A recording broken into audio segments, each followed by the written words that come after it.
hope you're enjoying our coverage of the 2006 MFS Australian Open, coming to you from the Royal Sydney Golf Club.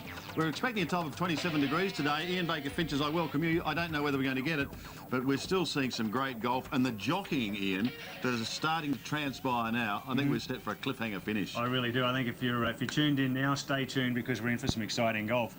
What I'm really seeing here is we've got the guys that are expecting to win. You've got Appleby, Ogilvy, Adam Scott. And everyone's thinking that they're the guys that have had great years this year in the US, winners on the US tour. But then you've got the guys that no one really knows. Nathan Green, for instance. You've got, who's had a good year as well in the US. Steve Bowditch. Steve Bowditch, yeah. Been battling depression. Out of nowhere, had a terrible year, made like 3 cuts the whole season. He's gone 6 under par. You've got so many guys there with an opportunity to really put it to those guys. Bowditch has a chance to really set the target because he's out there earlier, right? He can be back in the clubhouse and say, and Gavin that's what Coles, don't put him away. He's a tough, nuggety little competitor. He's like a little Pete Senior, Craig Parry. You know, he's someone that's got it all there. Is that a compliment? I think so. I've always found that Wayne Grady, they were so tenacious, you know, always hard to beat. So I think that's how he can really do it. You're going to be with us for the next few hours, so let's get down to business. And firstly, we'll have a look at our Dodo update. And initially, we're going to be seeing Richard Green at the third.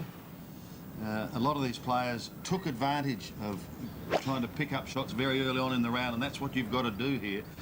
And then it's a matter of just hanging on until you get back to the house.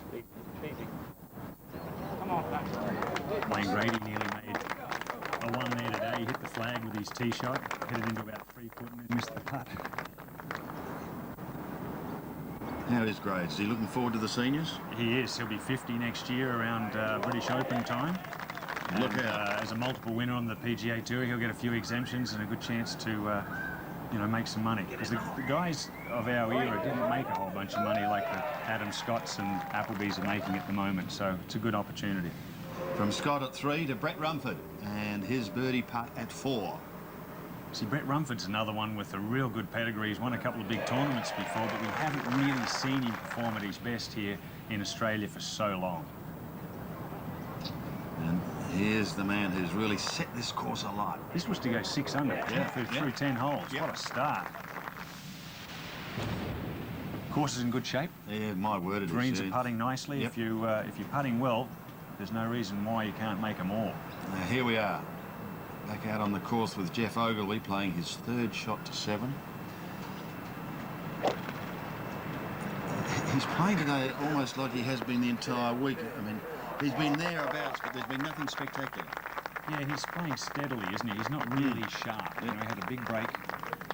He and Julie had a young child, and they had a good amount of time off after the US Open. So I don't think he's quite as sharp as the guys that have come in off a big year. Like Nathan Green is very sharp. Look at this, the sand saves. Yesterday, not so good. Bunkers are deep here. Members must need to get lots of lessons from the local pro on how to get out of the sand. And again, he's just left himself that testing putt. Yeah, they're testers, aren't they? That 8 to 10 foot range. Stuart Appleby now. Well, this would catapult him to the very top of the leaderboard. Apples was in the top 10 this year on the US Tour in putts per greens hit in regulation, which is a good thing for him. He's normally very good around the greens with his chipping, and he's a great striker, as we all know. When his putting's on, he's way 1 twice. Well, he's going to, all being well, pick up another shot there. Brett Rumford. Also with a long birdie attempt. Good set of par 3s here, Sandy. All, great variety, isn't it? From the short to the devilish 17. I'm sure... look at this. Just burns the edge. I'm sure Jack's talked about that a lot with his course design. The variety in par 3s is one of the things you really look at when you look at a golf course design. And this one's got a good set. And they were tough yesterday. The 3 of the toughest holes on the course were the par 3s. He doesn't show a lot of emotion, the young West Australian, but he would have been a bit excited, I think, if that had gone in. It's a good thing, though. You look at the Adam Scotts, Jeff Ogilvy's, they're that way. Yep, exactly right. Perfect example, Retief Goosen. I mean, you wouldn't know whether he made 7 or 2, would you? That's better. That is better. So Jeff Ogilvy now. Just one shot from the lead. Nathan Green. He with really his seemed, tester. sorry mate, he Yeah. seemed to really be in control yesterday, and then he made a 7 at 13 and then followed it up with 2 more bogeys, and that really sort of put him back in the pack. He'd been so far in front since Thursday morning. He probably had to regroup a little bit there coming home. I hate doing that, 10 footers short. Well, that's disappointing for Nathan. Stuart Appleby. 2-putt birdie here. Yeah. I bet there's a huge crowd out there watching these two. Yeah, there's some great pairings actually, and the leaderboard tells the tale because it's now an absolute logjam. Probably one shot separating 8 or 9 players. Appleby is one of those. Gavin Coles is another. He's our leader, 5 under, with Stephen Bowditch. It's a good golf course for this situation too, because there's a lot of birdie holes, reachable par 5s, nice little short par 4, some good tough testing par 3s. Boy, he really used that bank well, didn't he there? Applied the spin, good aggressive shot. Let's move ahead to Steve Bowditch, who's well ahead of the other key players in this challenge to have their name inscribed on the Stonehaven Cup. And one of the demanding shots he faced coming home was the tee shot here at 11. Obviously second shot as well is not easy coming up, but water down the left, bunkers down the right, having that great start. He's now in a position where he can sort of be aggressive here on one of the tougher holes coming in, so that's good. He's just spending a moment or two over that ball, so we'll nip across to Adam Scott at 7, playing his 3rd. Oh, see how he has to use the slope in the green here. See if he gets the speed right. Looks like it. There we go. He's played that magnificently, hasn't he? Wasn't that He's good? played that. He's a thinker. He's an architect. Good choice of words. That's what he had to do there. Just asking some people to quieten down a little over there on the left.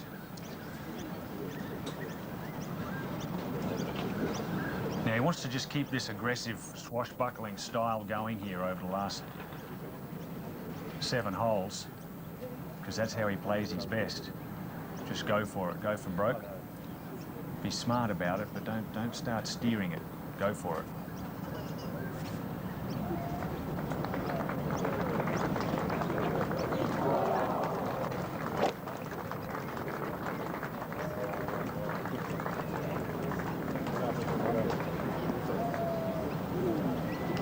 No damage done. A lot of worse places you can be on that hole. To 8 now, and Richard Green. He made a lightning start today. He needed it, didn't he? Because Yeah. he was getting a bit disgruntled yesterday Yeah, afternoon. it was a battle yesterday. It wasn't making any putts. But as Jack said, he putted for quite a while after the round yesterday, and short game looks good so far today. Played that delightfully. Scott can join this growing army of players at 4 under. That was aggressive putt too. Nicely done. Good to see all of the guys coming back from Europe, like Richard Green, Nick O'Hearn as well, the other lefty from Europe, the guys from the Nationwide Tour, the US Tour. Good to see them all coming back here. And nearly all the guys you expect to see doing well are up here this weekend. And only a couple that haven't had their good week.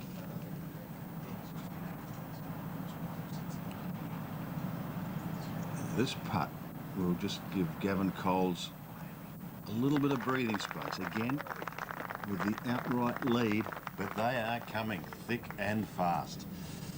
Coles a couple under, heading towards the 8th. And here is the leaderboard. Look at this. Coles at 6, Bowditch, Richard Green and Stuart Appleby at 5. Senden, Ogilvy, and don't worry, there's a bevy of them at 4 under par. Adam Scott and Brett Rumford. Look at that. And he's sounds a long way back, but he's not. Nathan Green is at 3 under. So we'll take a break and come back to continue our coverage of the 2006 MFS Australian Open, live and exclusive to the Seven Network. It's a great day that is unfolding here at the Royal Sydney Golf Club, and we're at the business end of this national championship. An Emirates shot of the day, and it belongs to Gavin Coles, playing his 3rd to the 7th.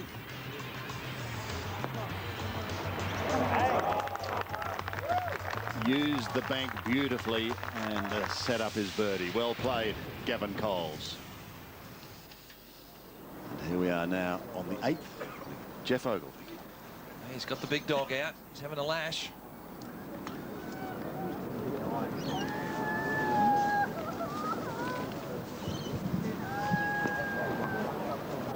Greenside bunker. Boy, pin way over on the left-hand side there.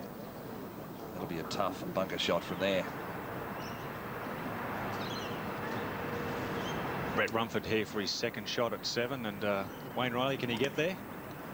240. He won't go for the flag because he's got a big nasty trap front left. Fenchy, he'll hit it out the right-hand side, try to find the green and try to two-putt. That's exactly what he's done. Fine shot from the guy from Perth.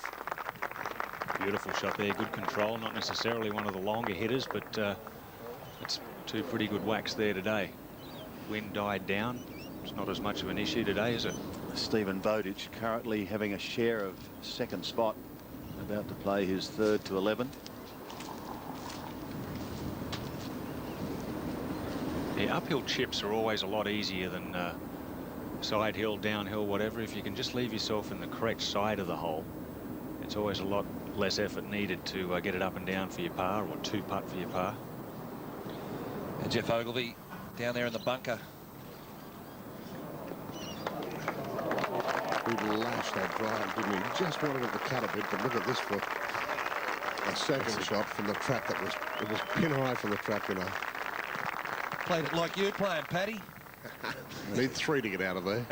Great shot to Brett Rumford now. Big putt. Look at this. Eagle putt. A lot of speed now as it comes down the hill. Look at that. Excellent lag. Yep. There's a real art to lag putting. You've got to be careful that you don't get too cautious. You still got to try and feel like you're trying to hold it, see the line to hold it. Just trust your speed. Forward to 9, and Nathan Green, Richard Green's 2nd shot. Up over the big pine tree. Half a club shy. That's a tricky little shot he's left himself there. Little embankment at the front of that 9th green. So it'll take all of his touch to get that one close. To the 8th green. And Jeff Ogilvy can join those on 5 under. Remembering that Gavin Coles leads at 6. Richard Green is at 5. Jeff Ogilvy's at 5. And Brett Rumford is at 5. Boy, sitting at home, you've got to be enjoying this. They are all coming out of the woodwork. Nathan Green now, he needs one. Sort of settle the nerves a little bit. A little bit of an early look at that one, perhaps. Maybe the... you never know, sometimes the tension of leading for quite a while, leading early there first Thursday morning and having the lead overnight Friday night, just a little bit of extra tension yesterday. You look at John Senden now, I mean, he took so long to win. He won the John Deere Classic in the US this year, and whenever I look at John Senden, I wonder why he doesn't win multiple times each year, as good as he swings it. They didn't offer the winner of that a tractor or a lawnmower or anything? I think he could afford to buy a few with the $1 million that he won. Brett Rumford. Actually, they have some great toys for the kids. The tractors and the trucks and the bulldozers and all that stuff, yeah. Like the old Tonka toys that we used to Big play ones, with the though. kids. Big ones. Yeah, yeah, they are. The Adam boys Scott. and their toys. Adam Scott with a big dog. He's having a crack at this 8th as well. He can fly it there.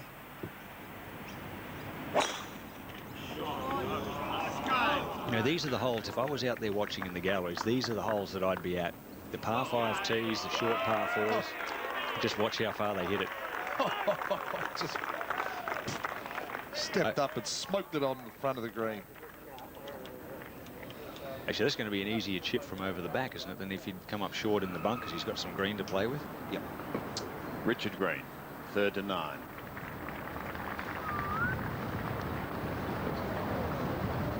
That's going to roll off the front.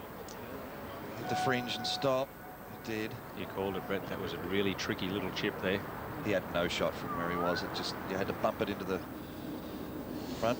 Bowditch now for par this to keep his round alive. Oh!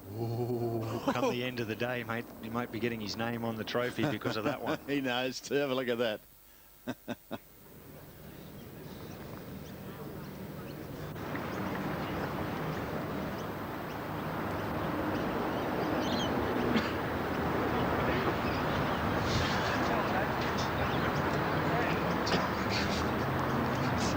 Just asking someone in the crowd there in a bright coloured shirt or something to stand still in the crosswalk.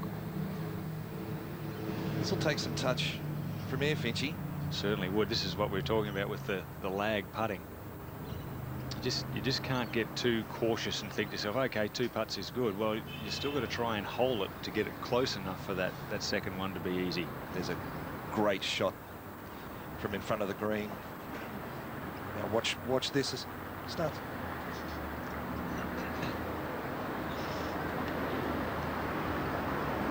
Good camera angle there. Just gives you an idea of how these greens are so undulating and tricky to read.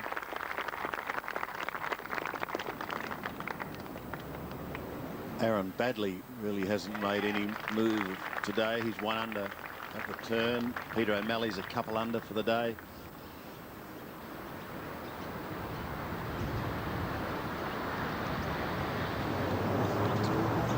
Gavin Coles is 2 under for the day, but he's leading at 6 under.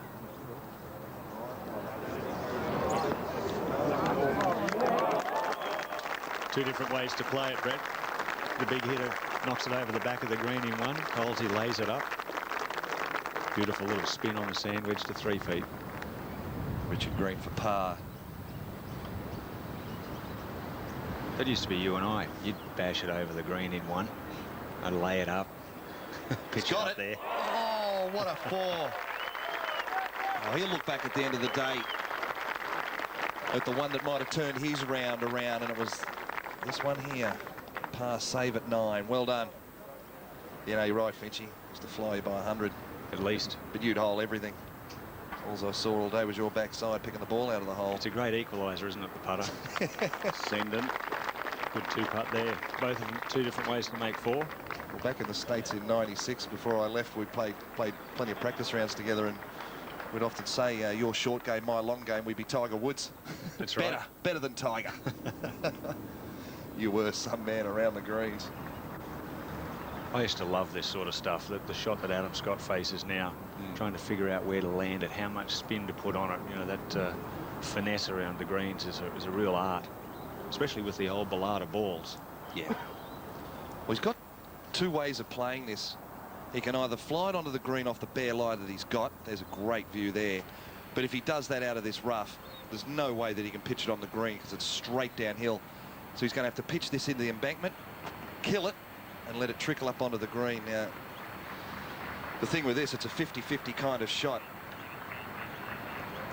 Because if he pitches it too short into the embankment there, it won't make it up.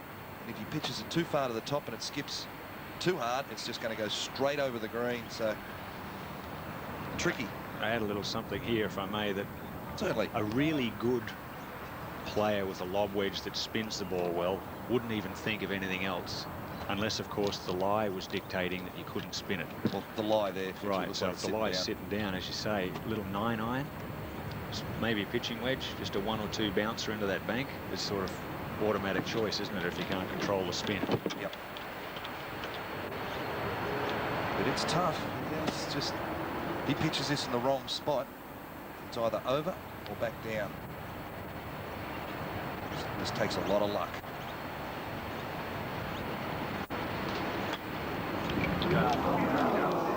There we go. See, I think he used the sand wedge there, and that's why it spun too much in that first bounce. Yeah. Well, it's couch grass around these greens too. Just as we said that Aaron Badley wasn't really doing anything, he's picked up a birdie at 10. So it's good news for him. Gets to 2 under for the day and the championship. He heard you, Sandals.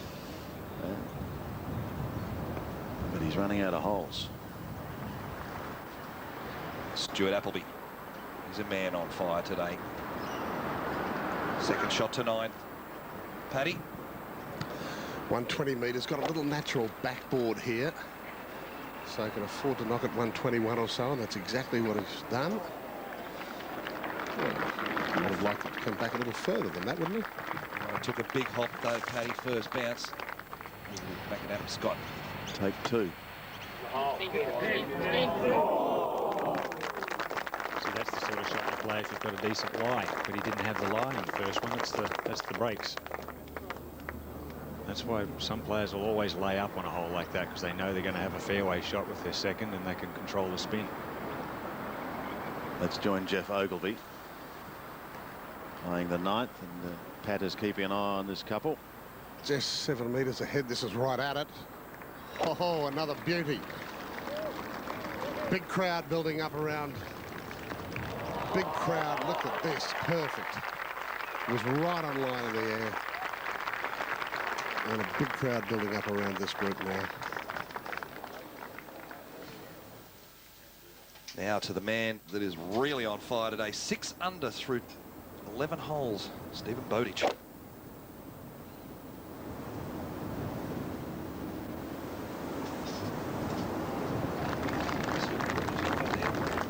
Boy, that was a nice little pitch there. That can be a real treacherous little green, that one. Kind of a sleeper.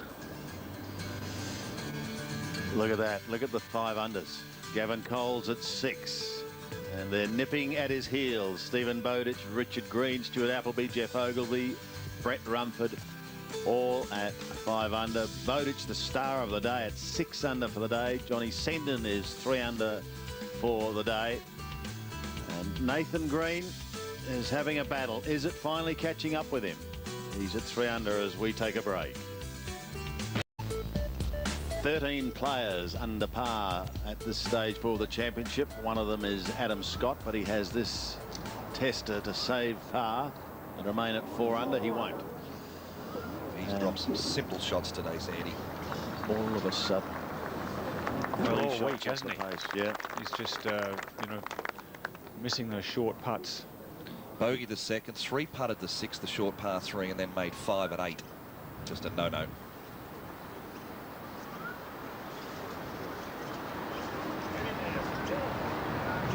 Appleby, has he got it? Yes, he has. Stuart Appleby challenges Gavin Coles.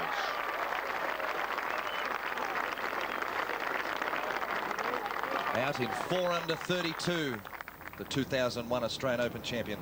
But Coles may have the last laugh because he's got this for birdie to go to 7. Yeah, Colesy doesn't miss these. Very, very good. They are coming thick and fast now. No nerve in those hands. Let's have a quick look at an Emirates shot of the day. And it was Jeff Ogilvy playing his 2nd to the 9th.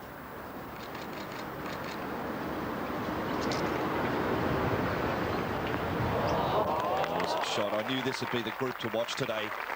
Appleby, Ogilvy, both out in 4 under 32s and both at 6 under par. And here he is now. Well, actually, he hasn't made the putt, but I'd probably just about give it to him the way he's going today. Fantastic putting routine for Jeff Ogilvy. So he joins Appleby at 6 under, and the cream well and truly coming to the top. Coles at 7, Appleby and Ogilvy at 6, Bowditch, Richard Green and Brett Rumford at 5. Boy, we're getting set for a big back 9 coming. At the 10th, John Senden.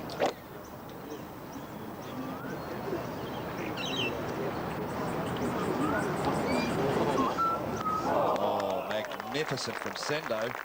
Well, the question arises, Brett,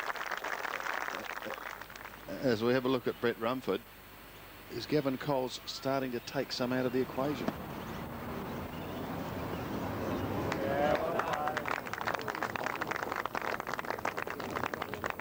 Well, It's the threes and the 2-unders right now, Sandy, that are really got to get a wriggle on. The Aaron Badleys, the Peter O'Malleys, the Nathan Greens, the Adam Scotts, they're just kind of drifting, you know, 4 back. But I tell you, the back 9 at Royal Sydney is tough. Now we're down at 8. Radar, what's happening down here, mate? After having a swipe at this short 8th hole, Nathan Green's got a great lie in this trap. It's probably about 30 metres. That doesn't matter. It's a good chance to get this close. I expect this close.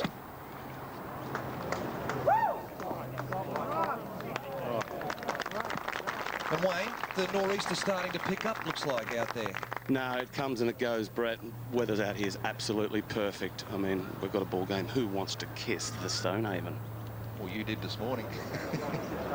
Oh, no. Richard Green to 10. Second shot.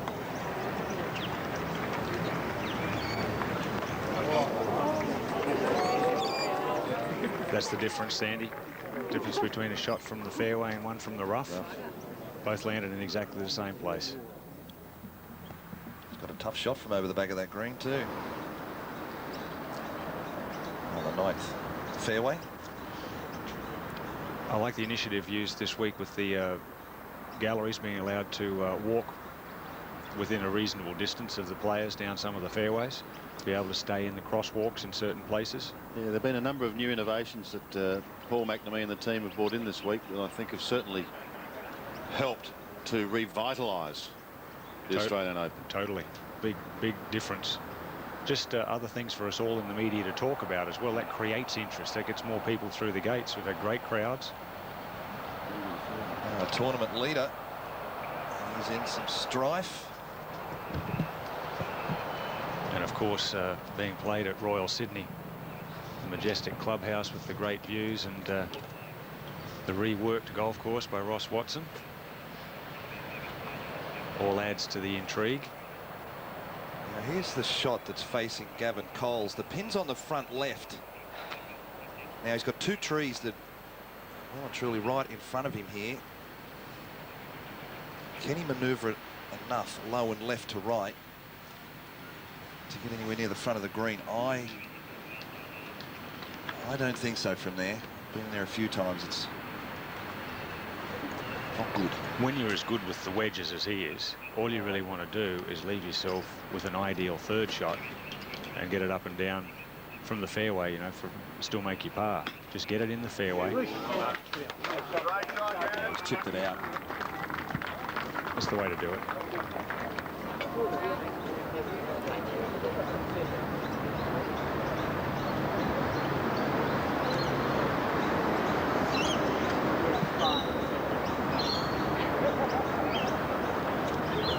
Coles takes his medicine, and Rumford has this long birdie attempt at 8 to take a share of 2nd spot.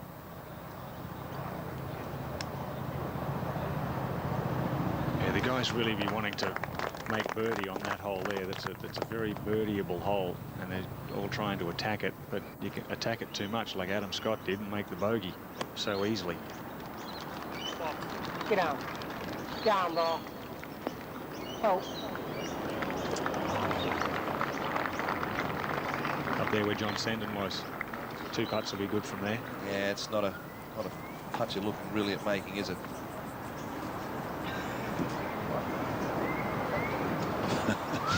That is Richard Green. It's a great shot.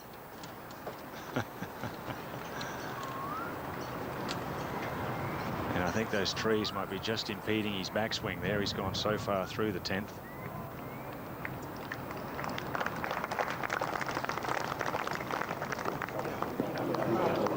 This is difficult because he was virtually underneath our camera. But he's still got some work to do there. Now, Radar, you've made the quick dash and joined this group that contains currently our outright leader, Gavin Coles. 3rd shot, he shoved this out to the right-hand side. Bad tee ball, chip out, and this looks dodgy. Well, 18 feet right of the stick. Not really that good. Maybe a 6 out of 10 for a guy of his capabilities. Now Nathan Green, can he make one? Come on.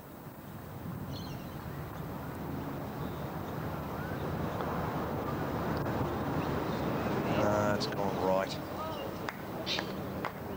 He just can't get anything going, Nathan Green. Not of the head. Now he hold one at the 9th from just off the edge for his par. Can he do it again here? Wasn't a bad second shot for Richard Green. Was unlucky to finish where it did. Didn't have any shot at all.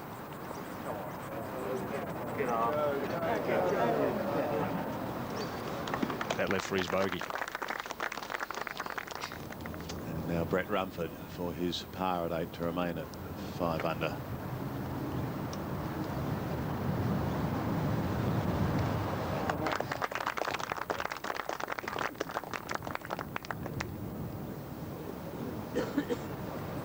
Saw John Senden hit a wonderful shot in here to the 10th. This to go 5 under, 4 under for the day. Got it. So he's just 2 shots back with Gavin Coles in trouble.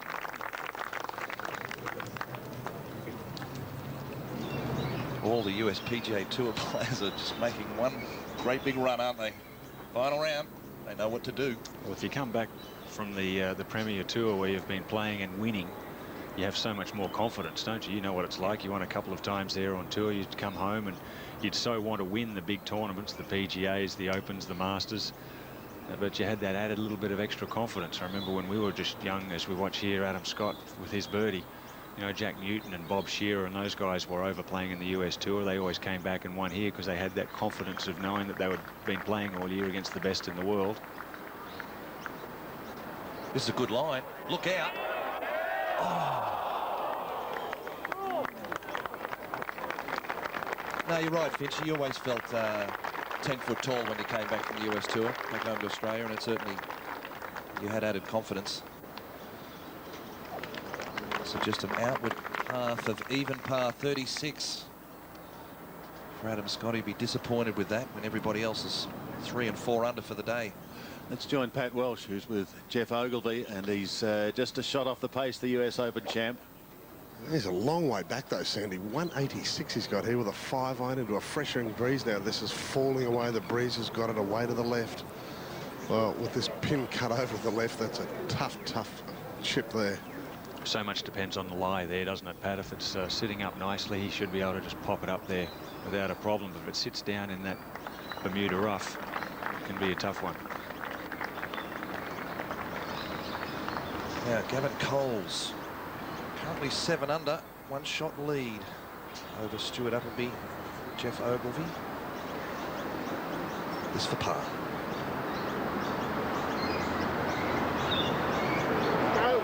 Oh.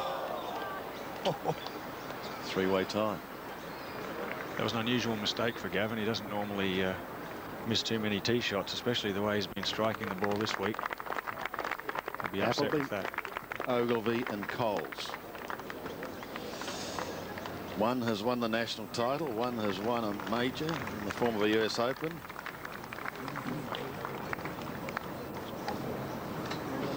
Here's Stewart, his second.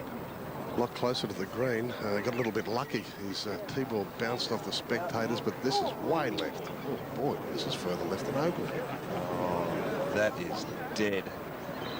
D-E-D, as Jack Newton would say. Look at that, just one shot separating all these players. Appleby, Coles, Ogilvy, and Bowditch, who's going to be first back to the clubhouse. But from now on to the end, we're not going to be seeing as much red, but we may be seeing considerably more drama as the race for the Stonehaven Cup continues. So the drama is set to unfold as we approach the final 9 holes and what has been an absorbing struggle. Stuart Appleby, out he comes. Oh, what a recovery. What a recovery. Oh, that was like nearly impossible to get it on the green, let alone get it to 2.5 feet. Yeah, get it in. Come on, Hope.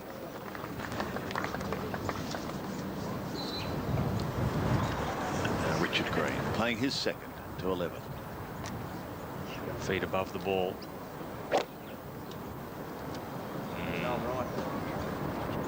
We've seen this a couple of times, haven't we, with Richard? A couple of wayward iron shots there. Another one at 11. That's what you sort of expect to happen when you're on that ball below the feet. Expect to lose it to the fade side. So he was trying to catch up with trying to hoik it back, wasn't he? Now John Senden.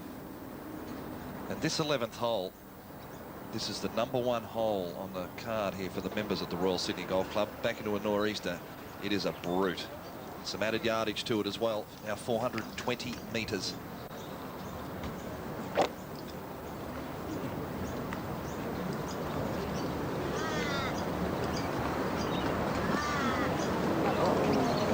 Got up in the breeze. Tough to judge. As you say, Brett, just 3 birdies here yesterday and only 4 here so far today. It's a bear of a hole. Ogilvy's coming off 3 straight birdies, so he's got a hot run.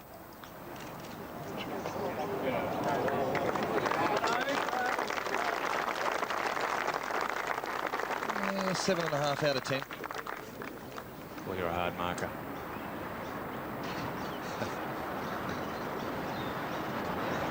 Rumford at 9.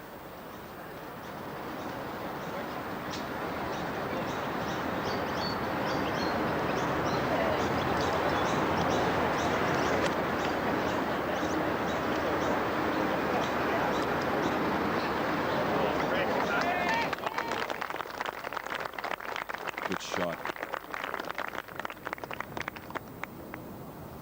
Now back to Jeff Ogilvy. This to save par. And that's a good save. Confident putt. They're the ones you got to make. Come the end of the day, you've got to get those ones up and down and make par salvage. Stephen Bowditch now. 13th hole, par 5, second shot just with an iron.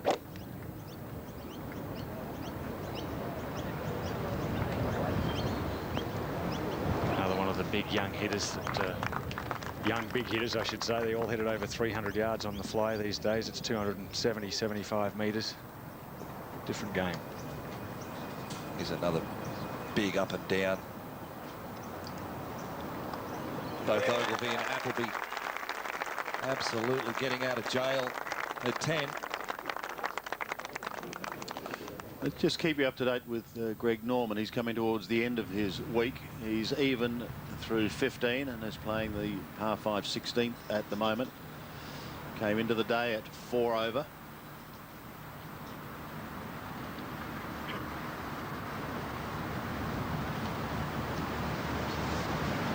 Yeah, Greg hasn't really played very much. Played last week with Nick Faldo at the Merrill Lynch shootout down in Naples in Florida. I was actually over there with them for a couple of days and watched Greg hit balls for a few hours, but really had sort of the week before that practicing and getting himself ready. Played that week and then in here to really wanted to perform. Thought he was a chance if he played well. But boy, I can tell you he's in great shape. He doesn't miss a day in the gym very often. He's down to 83 kilos. Greg Norman. He looks similar to me. Fine-looking athlete. You see his arms, though? It's like a bodybuilder. He's in great shape. Richard Green about to play his 3rd to 11.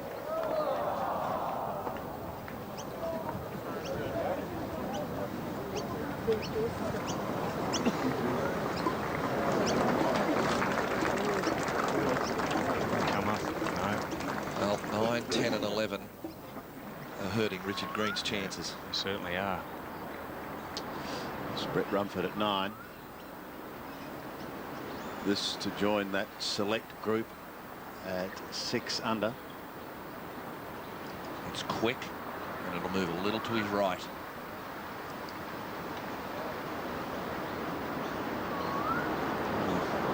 That was just not a very confident looking stroke at all.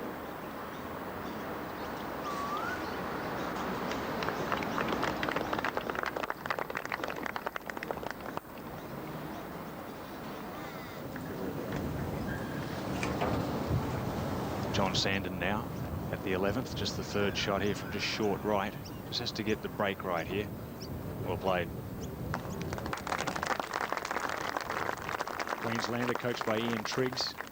caddied for me when he was about 12 years of age up at Capera. And another story, I'll tell you about it a bit later as we watch here. These are the balls of Adam Scott and Gavin Coles. Not often you see Colesy in front of Adam Scott, but obviously Adam just choosing the long iron from the tee there. Maybe a little cut up 3-wood perhaps to get into play. Wise decision. Come on in, Raider. What's happening? Straight back into the nor'easter. Just trying to belt a 5-iron.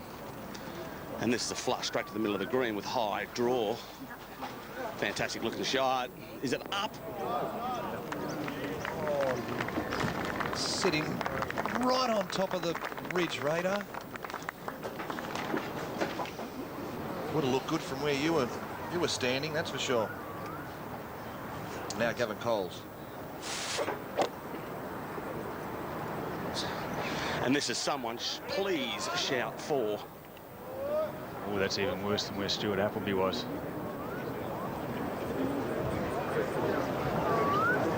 Over there behind the MFS sign. Now here's Stephen Bowditch, currently at 5 under. This is an eagle putt. What a round he's putting together. Come out of nowhere. After this hole, you just hang on from there on home. This is your last kind of real opportunity for a birdie. So Bowditch is going to have to make the most of that shot. We'll go back to him in a moment. In the meantime, Richard Green back at 11. Oh, not sure. So he's dropping back, and Bowditch is to the 4. This to be 7 under for the day. And now, all of a sudden, we have 4 players at the top of the leaderboard at 6 under. Stephen Bowditch is putting a round together that Robert Allenby did to me in 1994. That's right. 7 under through 13. Similar thing. We watched John and Senden tidy up, 5 under. Ian, if you had to pick one right now, knowing what's to come as we head towards home, who would you pick? Boy, you know, I got to say, I like the way John Senden looks, and he's coming with a good round. He's hot. It's tough, isn't it? Anyone, honestly, anyone can win. We've got 12 guys there. That's exactly right. Come on, Sandy. I'll give you something easier. I'll give you a trivia question. When did Greg Norman last win a stroke play tournament? Think about that one, and we'll come back with the answer after the break. We've got coming away on this, the final day of the 2006 MFS Australian Open. When did Greg Norman last win a stroke play tournament? Any ideas, Well, Ian? He did win the 1998 Greg Norman Holden event. I think that might be it. 98. There it is. There it is. 1998, the Greg Norman Holden International. Some 8 years ago. Nice to welcome Jack Newton back to the microphone. And Jack, 4 players leading the way at 6 under par. Doesn't get any tighter. No, it's looking great, Sandy, and just having a break. Nor'easter is starting to kick in, so his back 9 will play difficult. Second shot of Stuart Appleby. And a bit like the previous hole, he's tugged it left in that right to left breeze. Here's Gavin Coles. Got a drop because of the signs. Free drop.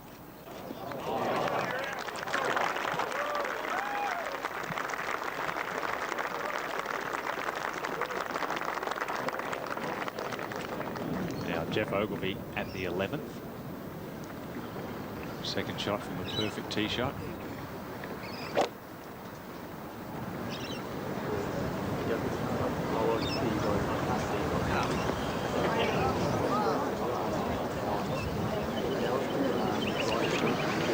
Ian, we'll just watch Greg Norman head towards home. He's currently on the 17th. And even for the day. Started the day at 4 over.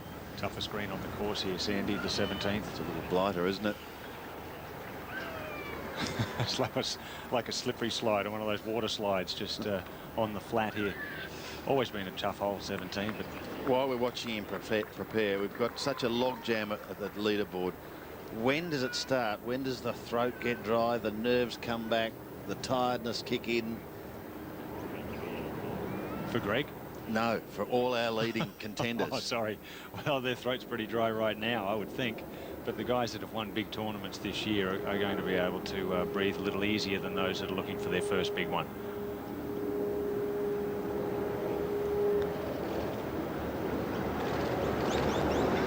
Greg Norman, of course, a multiple champion at the Australian Open.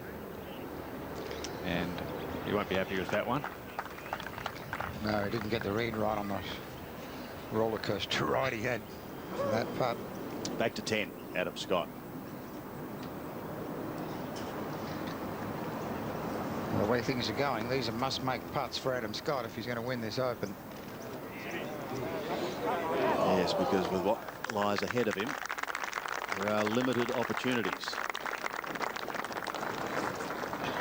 Appleby from the left of 11. The good thing is he's got plenty of green to work with and back into the breeze as well.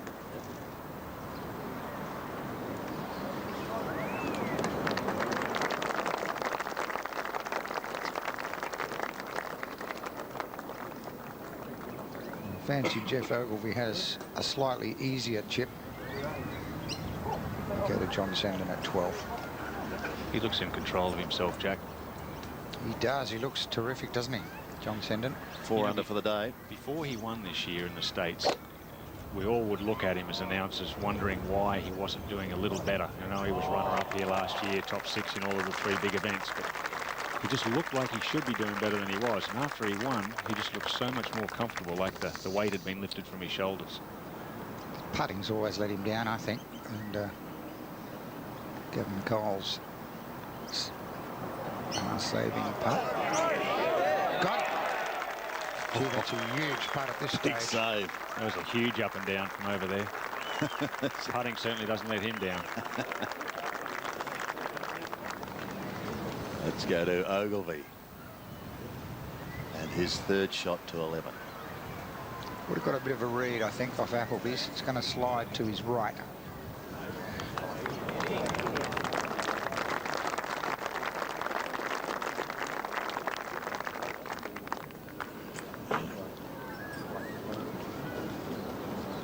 Press riders dinners last night. He spoke very well. I'm so impressed with his way he handles his US Open victory as Richard Green plays his 3rd to 12. He's just hit a bit of a submerged log, Jack. Richard Green. I think it's been rather a case of both greens being there all week and nothing going right, and things are starting to go the other way. He's joined Steve Bowditch, 2nd to R3 14. Yeah, this is one of those holes, isn't it, Sandy? Oof. Anything can happen coming in. Oh, That's a phenomenal shot. One of the shots of the day. Across those bunkers, the only saving grace coming back into the breeze. Absolute gem from Bowditch. Apple's now for par. Left himself one of those. That sort of 5 or 6 foot range. No gimme. Well, the amount of hours he's put on the putting green this year is really starting to show through. When he gets into contention, he seems to putt better. Trusts himself. That's what practice is all about. To 10, Brett Rumford, 2nd shot. Stock shot's a draw, so this is not an easy shot. Right to left breeze across him.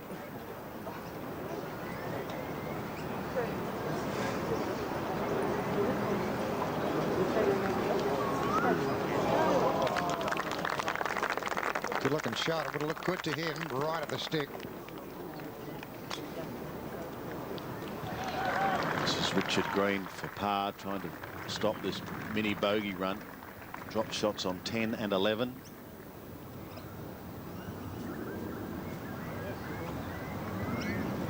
And a good save. Might be a little confidence boost for him there. Sort of stop the rod, as you say, Sandy, and go and attack the 13th. Maybe have a putt for eagle there at the par 5. Jeff Ogilvy now just a little right to lefter. Doesn't mess around. I love his routine. 2 looks up to it. Boom. Really good. And just stays casual and relaxed. It wasn't always that way, though. No, it wasn't casual and relaxed. Well, he used to get a bit hot. John Senden joins the leaders.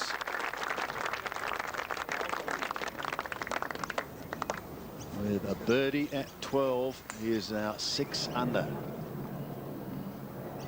5 players at the top of the leaderboard at 6 under par. Can Brett Rumford join them? It's been a long while since we've seen a horse race like that, Sandy. This could be 7 guys at the top with just a few holes to go. He's got it. He has got it. And now I reckon you could almost mention that funny little word, playoff. Well, I know we've still got a way to go. You wanted one, didn't you? Right from the start of the show, you were talking about playoff holes. It's just a fantastic finish. Look at that. What are the playoff holes? 18, 18, 18 till it's resolved. Infinity. Now that is some 3 there from Stephen Bowditch. He just has to keep playing, doesn't he, the way he plays. Go for it. Don't hang on. Be aggressive. A little bit different to the last hole when we saw Adam Scott lay up. Here he's taken the driver, nearly 300 yards and a good 30 yards or so in front of Gavin Coles. Out with a little one with like a chicken wing. This is carved to the right-hand side, front right track, bound. Will it plug and up the face? No, I believe it came out. Lucky boy.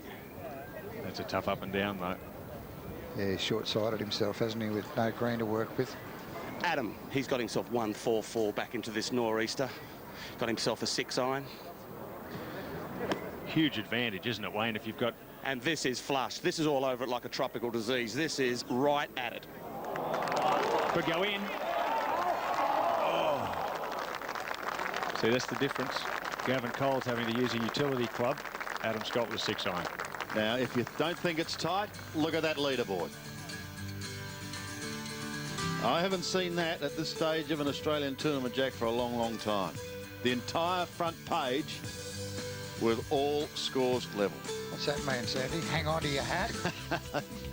Oh, it's just great to see. Bowditch, Senden, Appleby, Ogilvy, Coles, Rumford. And they are all at 6 under. So they have broken away from this group. Richard Green, Nathan Green, Adam Scott, 3 shots shy. A break and we'll be back. What a sight. All our leaders still out on the course. This is a view of 18 with Greg Norman walking up his 72nd hole, and Pat Welch is right there with him. Pat? I, like thousands of other people here, are hoping that this is not your last couple of steps in tournament golf. I don't know, Paddy. I mean, it's yeah, a lot of water's gone over the dam, and we'll just see where it goes from here. And, you know, next year's another year, but I've enjoyed it. It's been a great week this week. People have been absolutely fabulous out here, and, you know. I know, I've seen you all week. You've had a ball, haven't you? Yeah, I have had. Actually, it's been great, and I've played fairly okay. You know, nothing spectacular, but fairly okay. And, you know, it's kind of encouraging in a lot of ways, too. All right, we'll see you after the round. You know, that might be the first time that Greg Norman, in all his years of playing professional golf, has been interviewed walking up a hole. No one else would be game to put a microphone in front of his bush, would they? That's right, but Paddy and him have been friends for a long time. And that was great. Well, that's just another one of the innovations that we've been able to bring to the fore this week. Taking the players to the people. Adam Scott. You know, they do that on the Champions Tour in the States. It's been extremely successful. People really like to see the player behind the sunglasses. You know, what's he like under the heat? Scott now trailing this group of 6 by 2. Coles from the right-hand trap at 11. And that's what we spoke about, short-siding yourself. No green to work with. Went for broke, and it hasn't come off. That was a few moments ago. We're with him now. This is a pretty easy shot, though. Just has to lob it just onto the green. Just a hint of right to left break. Flag out, he might hold it.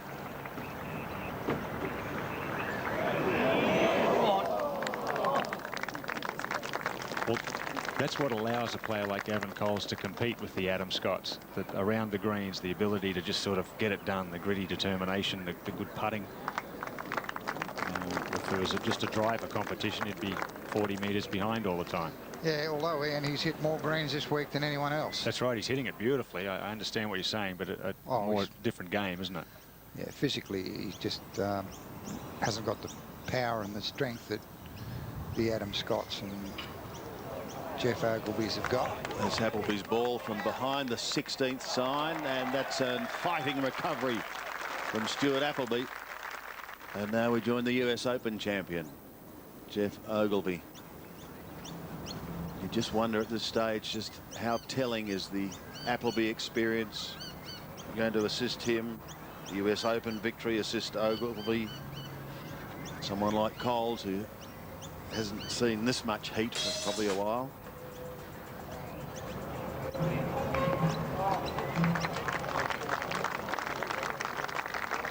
That's a pretty good shot from where he was, from the rough. I could avoid those Melaleuca trees down there on the right. Time for another Emirates shot of the day, and this is Adam Scott in the middle of your screen, playing his second to the 11th.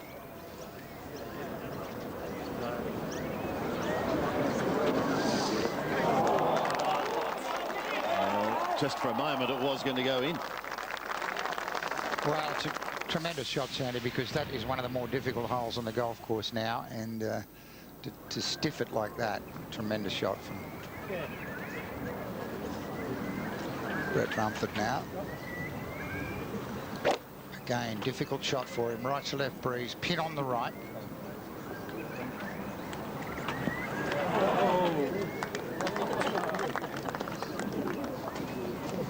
Right over the flag, and he's left himself a tricky putt, but at least he's on the surface. We haven't seen too many guys hit this green in the last 3 or 4 groups.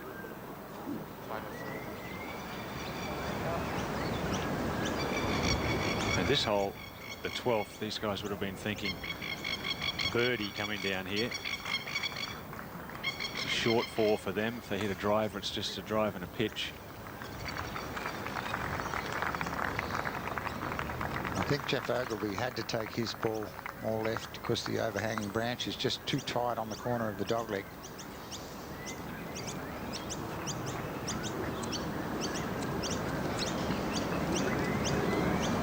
Two putts would be good from here. It's about 25 feet, double breaker.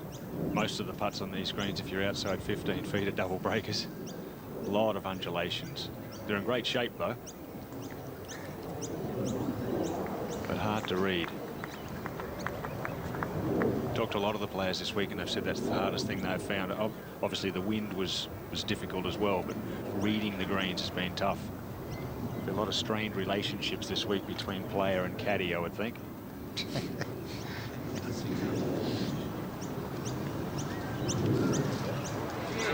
Looks good, doesn't it? For 9/10 of its journey, it looked very good. And if you see that all day, that gets so frustrating when you think you've hit the perfect putt.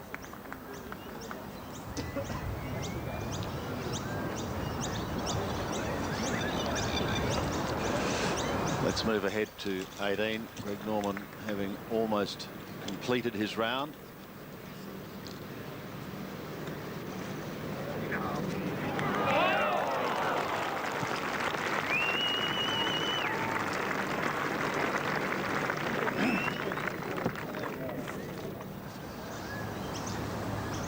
Now Stuart Appleby may have learned a little bit from the reaction of Jeff Ogilvy's putt here as it got close to the hole at that dying speed. Going back into the breeze, though. Can be a little bit firmer, eh? Got to slide a bit right, I think, Anne. Stuart likes to line it up. He has a line on the ball, takes his time making sure that that line's exactly where he wants it to be.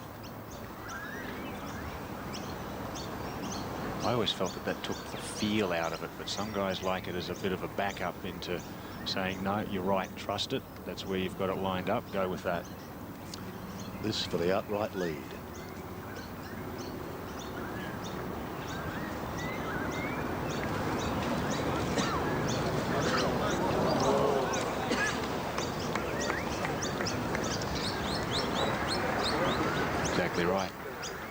believe it. Had another look at it. You can always tell by that reaction. And once again, ahead to 18. Rick Norman hoping to close out.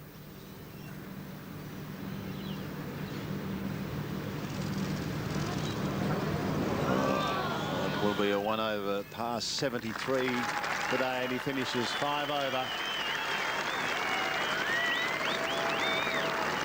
And says farewell to the huge galleries surrounding this 18th. Here at the Royal Sydney, thanks to his son Gregory Jr. That is such a good time spent. That's a real good, close, 4 hours together there. And I know he caddied for him at Troon and the British Open as well, and really enjoyed and loved that experience.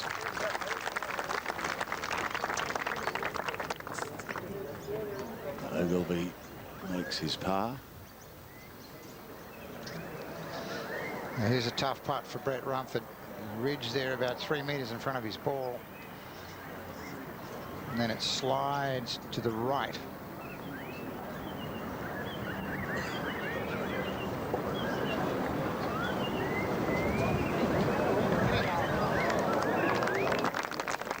Good putt.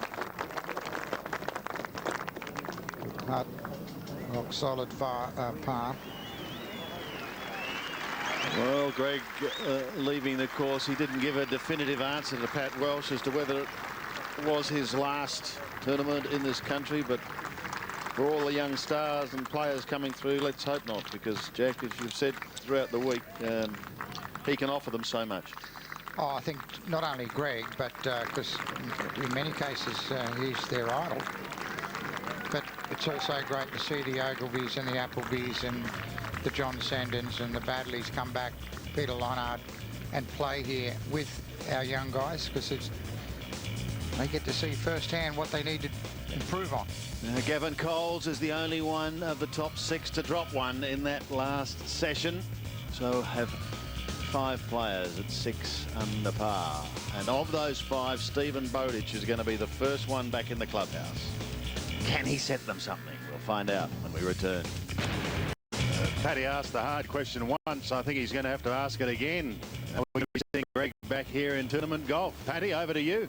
Oh, Sandy, I'm certain we'll see him back. What about that reception? That was just... It was like that all week, Paddy. It was very, very good. People have come out here and supported this tournament tremendously well. It's not just in my group, but in everybody else's group too. And it's good to see that. I've said that all week long, and it's hopefully coming out there and supporting these young guys into the future. It's been a tough time for Australian golf the last few years, hasn't it? And this could be a watershed tournament for us. Well, that's true, but it's not going to turn around in one tournament, but it's a start. It's a good start, and everybody's got to be positive about it and a bit reflective on it, and what's happened in the past and how to fix it up. And everybody can point fingers at everybody else, but at the end of the day, we've got the great players to support it. We've got corporations down here, and the Australian economy is roaring ahead too. So it's not like the corporate dollars aren't there. We just have to make sure that we convince the corporations that golf is a great avenue and to promote their product, whatever it is, because it's got a global reach. And this is the Australian Open, and golf down here is played on some of the great golf courses of the world. So the mix is there, the right mix and match is there, and we've got, like I said, we've got the players, and the spectators here love to watch our sport down here, and I see it turning around. And I know you weren't unhappy with your game. We spoke after that Thursday in just horrendous conditions, and you hadn't had a lot of tournament play. Since then, it's been very good. Yeah, not too bad, Paddy. I mean, you need a few good breaks every now and then to get your momentum going. I never had that this week, and it would have been nice to, get that little bit of feeling back again. But, it's been a pretty good career. I've come down here, I've supported the game of golf down here a lot, to tell you the truth.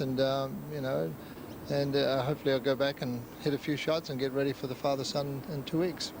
Just one thing, you have played through this back 9 now, and in this breeze, it's always the tougher 9.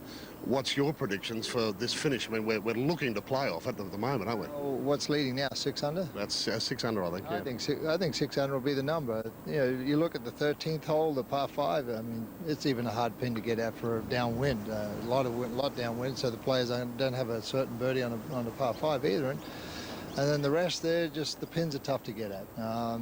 They're really defensive pin position. So if you can get in with an even par score or maybe 1 under the last 5 or 6 holes, you played pretty darn good golf. And yeah, so that's why I think 600 is the number. Somebody gets in here. Stephen Bowditch, I think he's probably got the least amount of holes to play, and if he posts 6 under, maybe 7 under, sure, that's going to be a tough one to beat. Well, there's 5 at 6 under, I think. Look, on behalf of this massive crowd that's come out this week, thanks for your help to the 7 Network. You've been sensational, and thanks for all you've given us this week. Yeah, thanks, Paddy, and thank you, and happy birthday to you, 50 years old. Yeah, thank you. I knew you'd bring it. Okay, well, it's good for you to finally reach that. A lot of people doubted whether you'd make that number. It's a while away yet. Well, I just think you can shoot that lover on the front line now, right? Greg Norman, thank you. Okay, buddy. Thanks, Paddy. Yes, no, the birthday celebrations are on hold, but the preparations, we believe, have begun for the half-century for Pat. Gavin Coles. 144 for Coles. This is right at the flag. This looks fantastic for the guy from Bathurst.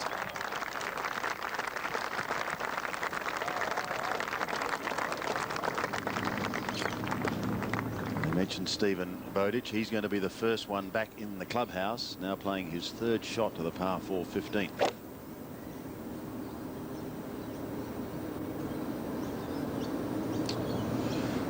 Well, It's not going to be easy either from there. Got to avoid short-siding yourself on this back 9. Adam Scott now from down the left side. 98. Great connection here. With spin, Scotty, he's on the rampage. Just looking at some of the leaders, you've got Ogilvy, who's won in the US Open this year in the match play. Cole's won on the Nationwide Tour. Sendo here on screen, he's won in America this year. Real quality players at the top of the leaderboard.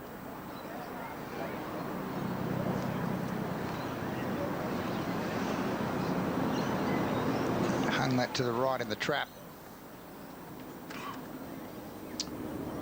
Now Bowditch in trouble here.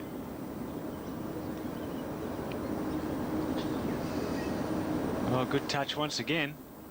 Oh, boy, that would have been a great par. How about those 2 chip shots from over the back right at 14 and the back left there at 15? 2 of the best chip shots we've seen all week. Richard Green needs something special. 13th hole, the par 5, down breeze, pin, back right. He really needs to knock that one in, doesn't he, to sort of get the confidence back and do something special. Not many birdie holes left after you turn and go back in a northerly direction, back into that nor'easter. Steve Bowditch, a tap in to keep the damage to a minimum, but this is a mighty effort considering the horrendous problems he's had. Just needs to put that out of his mind, Sandy. He can get very near that 16th green with his length. He can still get 4 there and get back to 6. Gavin Coles, can he rejoin them at 6 under? Yes, he can. Boy, has he putted well. I know he's been hitting the ball well all week, but these last few holes, since the 7th, when I came in, he made a great birdie there, and he's made a couple of good putts for birdie and a couple of good ones for up and downs. Good competitor. John Senden now, the difficult trap shot. He's got to get it up on that top tier and stop it. When you hit it in those bunkers a long way away, don't always think that it's just a sand wedge and automatically grab the sand wedge out of the bag. Sometimes a wedge or a 9-iron is the club to play from that distance. Adam Scott, big putt, birdie at 12. Got it. He's still there. 3 in a row. So Adam Scott fights back. He's now within 1 stroke of the leaders. Excuse me, two in a row to 5 under. Richard Green now at 13. Wouldn't this be nice?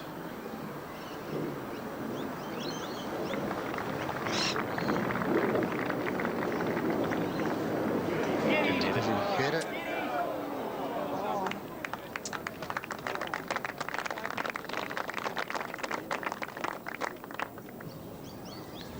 Give him that one for a birdie, I think. Yeah, I think we'll let him get that one. Even I could get that, Finchie. Brett Rumford now.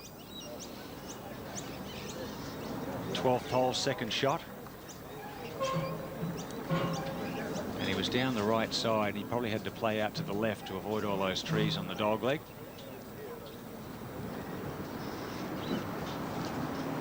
Back to Johnny Senden.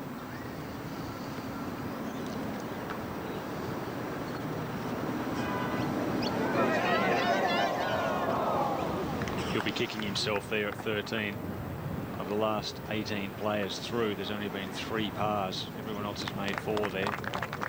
Such a narrow target, that green.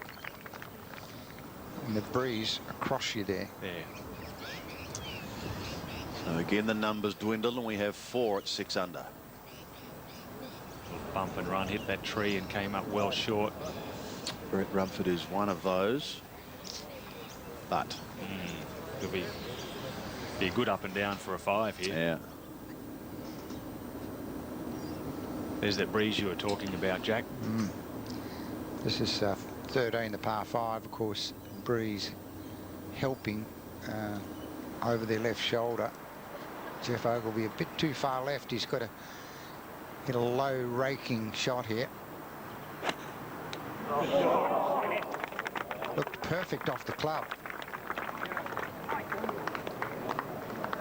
Yeah, that was a great shot there to get that on the surface. Terrific control there from the US Open champion. Actually got a bit of a kick left too. If it had kicked the other way, it would have been super. what can Rumford do here? Struggling to hang on to a share of the lead at 12. All right, hit it out, sort of a heavy rolling shot. You can try and spin it up there. Another way to play a long bunker shot. Wouldn't mind betting that actually finished on the downslope and he had to play it that way. We need a cut shot here to get this close. I'm not sure that Stewart's got that one in his bag. He's going to try and bring it in nice and high.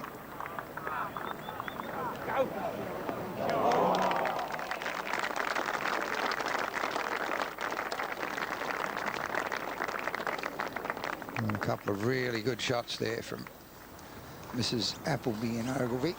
Rumford now to drop only 1.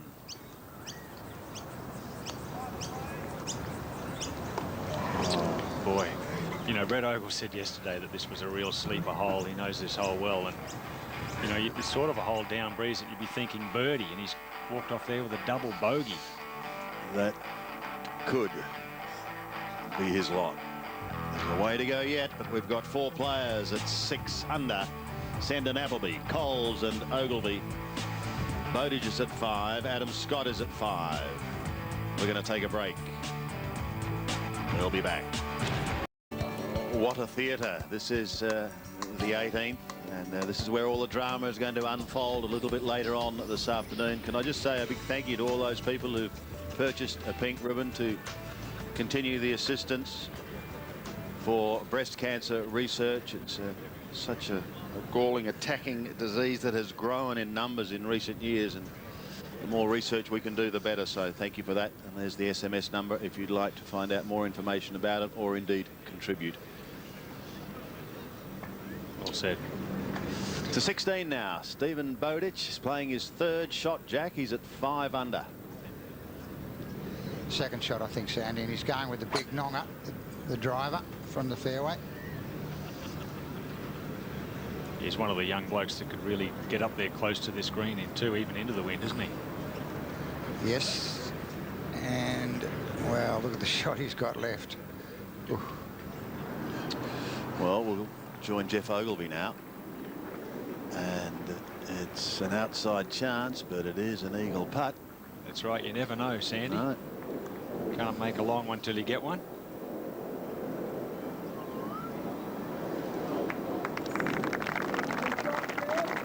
And he had an aggressive go at it too. He didn't change his way. He didn't change the way he normally goes about things.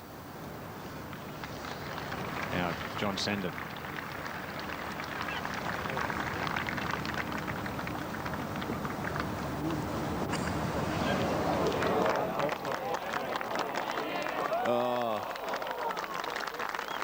Under the circumstances, that's a sensational shot. How it put its left blinker on to miss. Fabulous shot from John Senden. I'll tell you what, Jack, I'm glad I don't have to make a highlights package today because it would be going for hours and hours. It's just been wonderful.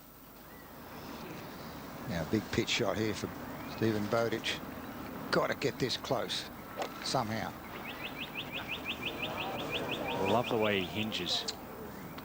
Those wedge shots, the chip shot he hit at 14 was just astonishing, and then that one there was unlucky not to get up on that top bank. That big tear there doing the damage on his pitch. Look at this. Stuart Appleby has this putt for an eagle to leap to 8 under. We saw Richard Green from a similar place.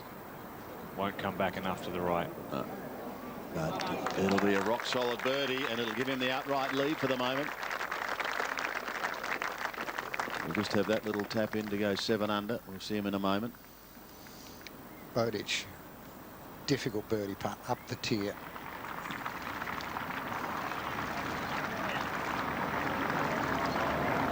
Well, he had it on a good line, but the tier just deadened the putt. There's the tap in for Stuart Appleby to give him the outright lead. Stuart won his Australian Open 5 years ago at the Grand up in Queensland. Yep, had a good tournament last year too, top 10 finished. Richard Green now from just short of the 14th. How about those two shots? The bunker shot from Senden and the chip there. Both players were on line with their tee shots, but just the wrong club. Now Ogilvy can join Appleby. This is about the length of the putt that he holed when he won the US Open this year. It was the biggest 6-footer of the year, bar none. Especially down that slope at Wingfoot. Scary, just makes me shiver thinking about that last green there at Wingfoot. I'm sure it makes Colin Montgomery and Phil Mickelson shiver too, thinking about making double bogey up there to lose. And probably still shivering. Oh, well, you know, quickly, that was an unfortunate 3-putt for par there for Jeff Ogilvy, but for Mickelson, he was going for 3 majors in a row. That second shot was such a bad decision. This is the 13th, the par 5. Adam Scott, who's smashed one down here, Gavin Coles. And Wayne Riley, you're with him. I certainly am. Gavin Cole's in the right-hand fluff, sitting down a little bit. He's got himself a little metal, and this thing's come out hot and cutting. This is a fantastic looking strike from the little fella. Can he reach? That is such a good shot. He's strong. He's little, but he's strong. He can play some shots, can't he? He certainly can. He's not afraid to try and shape it.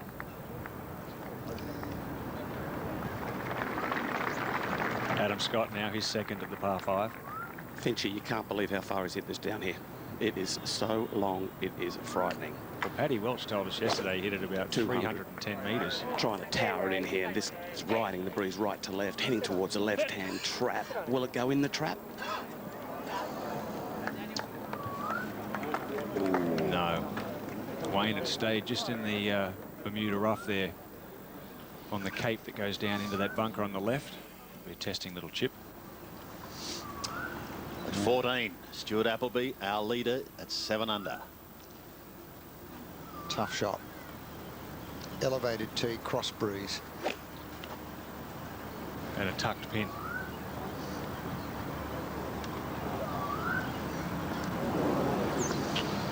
He's tugged a few iron shots now. We've seen him 3 times in the last 6 holes left. Appleby finds the sand. But he's just edged in front. We'll come back and see Jeff Ogilvy. You won't miss a thing, so stay with us.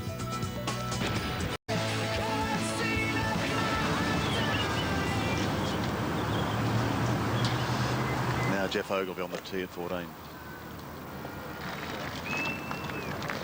6 iron. Just a little right of the flag. Not bad.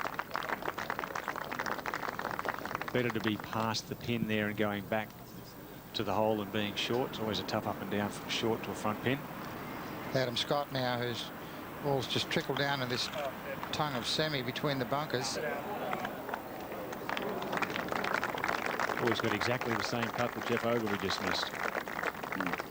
Exactly. Run out there, Paddy, and tell him it's straight.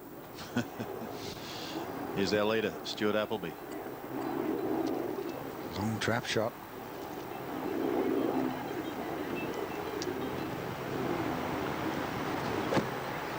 Always hit it heavy. Ran it out. He's played a beauty. Certainly He's did. played a gem. Splashed it out, ran it all the way down to the hole. His caddy there, Chopper, used to caddy for Stuart Ginn. Now Gavin Coles. He's got a big chance of joining Appleby here. This is an eagle putt. Well, if he holds it, he's got the lead, Sandy. Yeah. He refuses to go away. No, That's he's like becoming quite annoying. Like a pesky sandfly, isn't he? The Bathurst bull ant. Dog with a bone. Well, he's just got that to join Stuart Appleby at the top of the leaderboard at 7 under. I like his putting style too, Sam. He stands well away from it. He stands with the eyes inside the line, and it's an open and close type of stroke. Open the gate, shut the gate. Now, Jeff Ogilvy, I thought a pretty good iron shot in here. A half iron big is better than a half iron short on this hole. Makeable putt.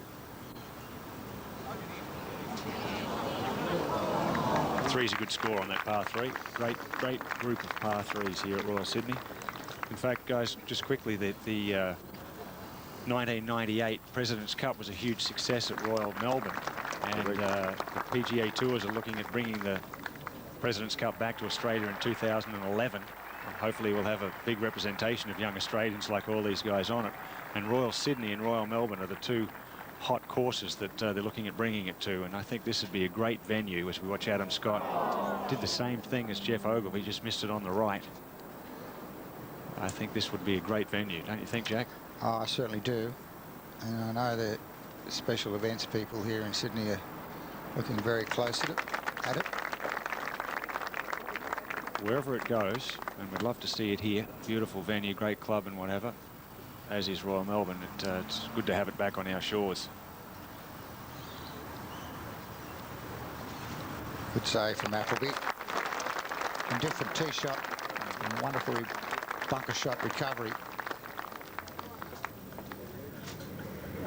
In fact, we might have 7 or 8 Australians on the next President's Cup team, the way they're playing. Stephen Bowditch. Coming towards the end of his week. And at the moment, 2 down on the leaders. Run for 3.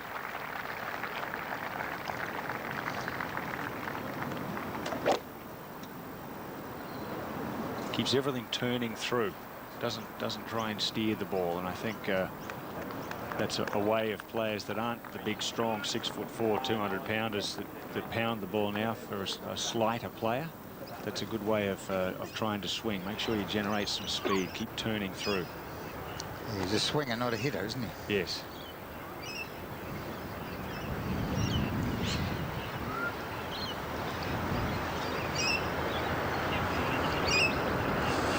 Fifth hole, John Senden. And I tell you that Bowditch did tap in for his par at 17, so he remains at 5 under. Breeze off the right.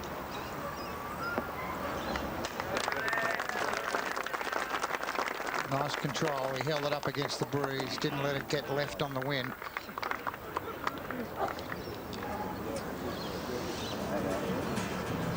Well, it wasn't so long ago we had 6 players all tied at the top of the leaderboard. Now we have 2.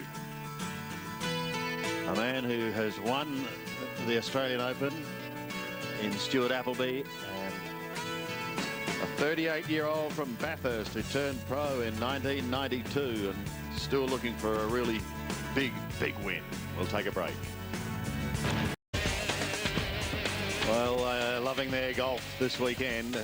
These Sydney crowds at the Royal Sydney Golf Club, and who can blame them, because they've been blessed with some wonderful golf. Brett Rumford coming off a 6 So we'll be keen to try and produce something special here at 13. And exactly the same putt that Gavin Coles had, the group Yeah. ahead. Get the speed right, always hard up the hill.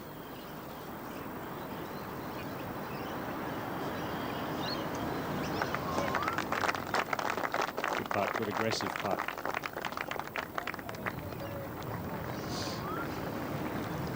You're talking about Gavin Coles, Ian. Here he is. He's second to the par 3 14th. Tough Came chip this, Certainly is, Jack. Oh, to really sort of slide across that and spin it. That is a clever shot. Clever shot. He had to avoid that downslope, didn't he? He did. He took it out of play. You have to have some guts to play that shot at this stage of the championship. Rumford to get back to 5 under.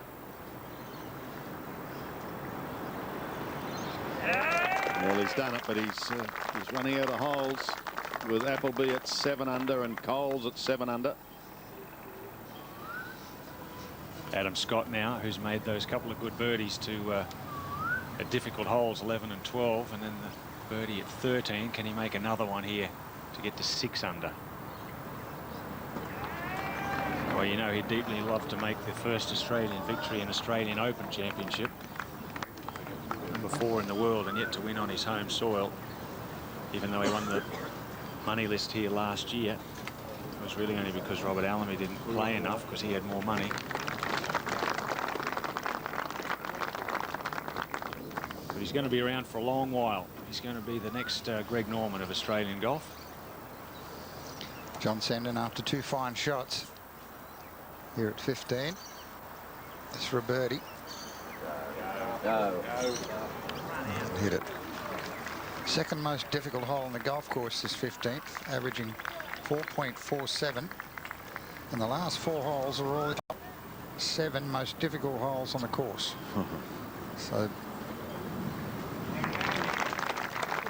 great up and down there for Gavin Coles to say 7 under. Yeah. Just a fantastic up and down. Could quite easily have drilled that well long and made bogey. Once again back to Johnny Senden for his par to remain at 6 under. Well done. Par's a good score there. We've seen 3 birdies all day, and in fact, as you said, Jack, the last 4 holes we've seen 16 birdies on 4 holes all day, so it's a tough finish. Pars are good. There's Stephen Bowditch. When you consider what he's gone through, I think it was quoted as saying at one stage during this year he didn't sleep in for something like 13 days, which is almost unbelievable. It is. I can't fathom that. But it's mighty to see him come back. And, well, I think the most important thing, Sandy, is he's recognised he's got a problem and he can fix it. Yep. And, it's thanks to companies like Beyond Blue that have got together with the assistance of people like Jeff Kennett that are able to assist these people. Because you might be an elite sportsman, but you certainly don't escape because you're an elite sportsman. Exactly. Well, you're still only a human being at the end of the day. And this may be unplayable.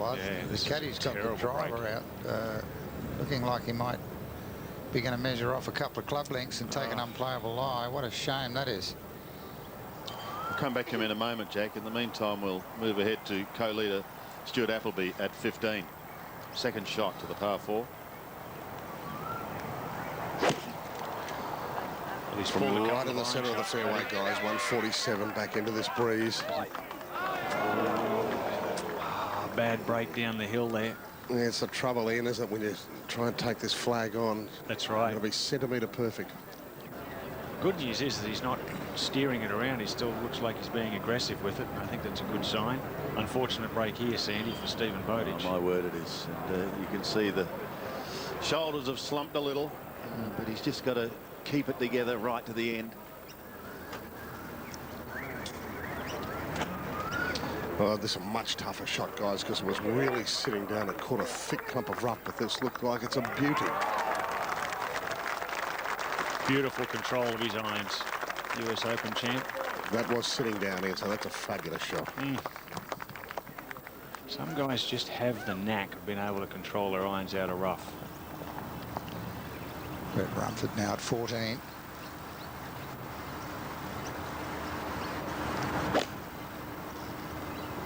This hole's no bargain either.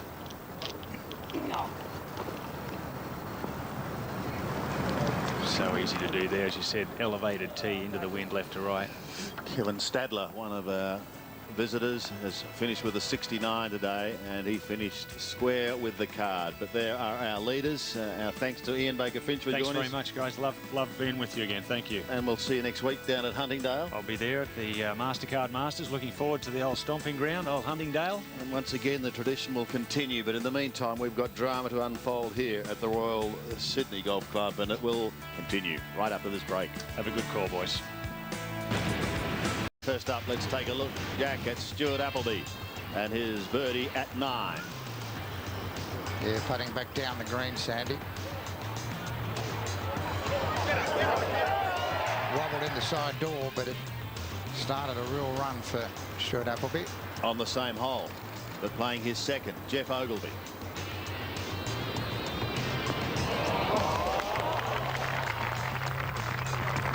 Got him on a roll too, having made that putt. Speaking of runs, Steve Bowditch certainly had a run going today. This was a miraculous recovery. Second to 14. Fantastic shot, because he was so difficult where he was coming from. And now Johnny Senden at 12. All the top players making a move today. This was a beautiful shot from the Queenslander. Good touch for a big man. Brett Rumford and his birdie at the 10th. See him storming into calculations. This putt got him a share of the lead. Would have gone in a thimble, Jenny. Centre cut. And finally to 11, the second shot of Adam Scott in this Dodo update. This got a beautiful little kick off the right fringe. And right here looked like it was going in. Yeah. But another pulled shot from Adam Scott. You're a hard man. Great action in our Dodo update. As we now go back out on the course, Stuart Appleby is playing the 15th. This is his third shot. He's joint leader at 7 under.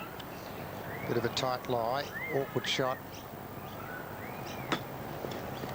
Pitched into the bank. Oh, gee. That might have shut the gate if that had gone in, but it didn't.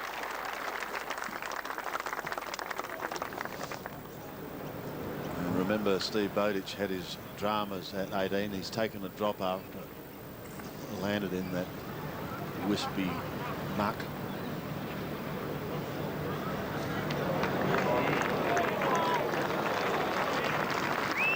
And he'll have that for a round of 67. The last round last week up at the HSBC Champions Tournament, he shot 89 in the final round, Stephen Bowditch. So what a turnaround this week. Great to see. Rumford from off the putting surface here at 14.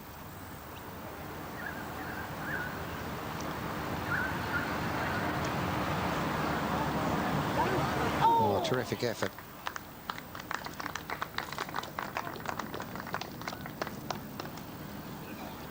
Well, back once again to 18. And Stephen Bowditch hoping to finish off and drop just the one shot at his 72nd hole. He does. That's a round of 67. Well played, Stephen Bowditch. He's fighting his way back, and that is great to see. Had a putt to go out in 30. Shot 31 to front 9.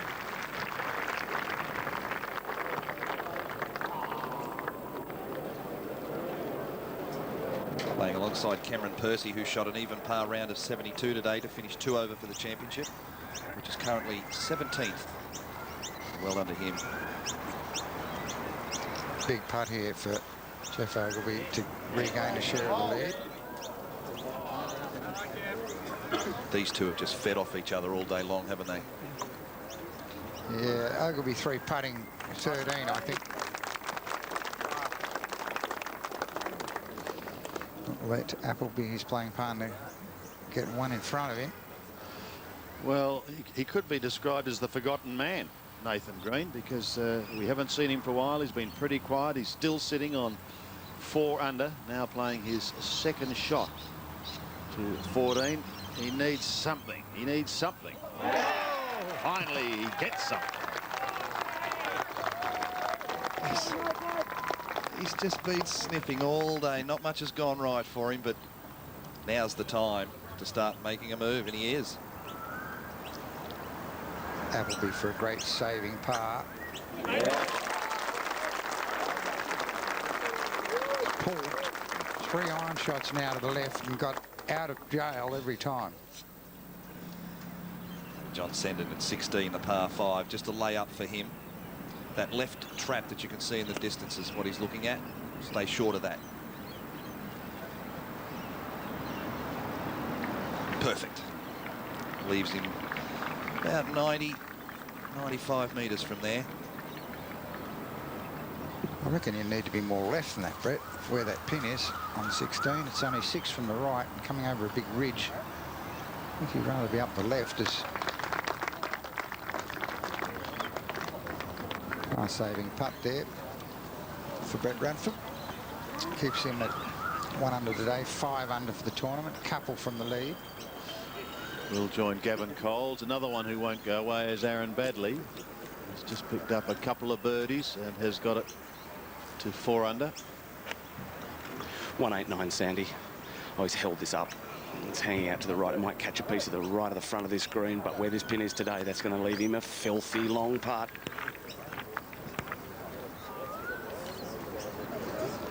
Might be a filthy long putt, but that 15th hole is a brute. You just want to put it on the green in 2. That was the no left swing, Bogle.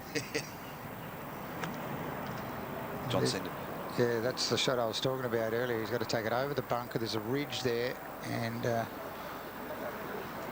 you'd really rather fancy your chances more left with your layup.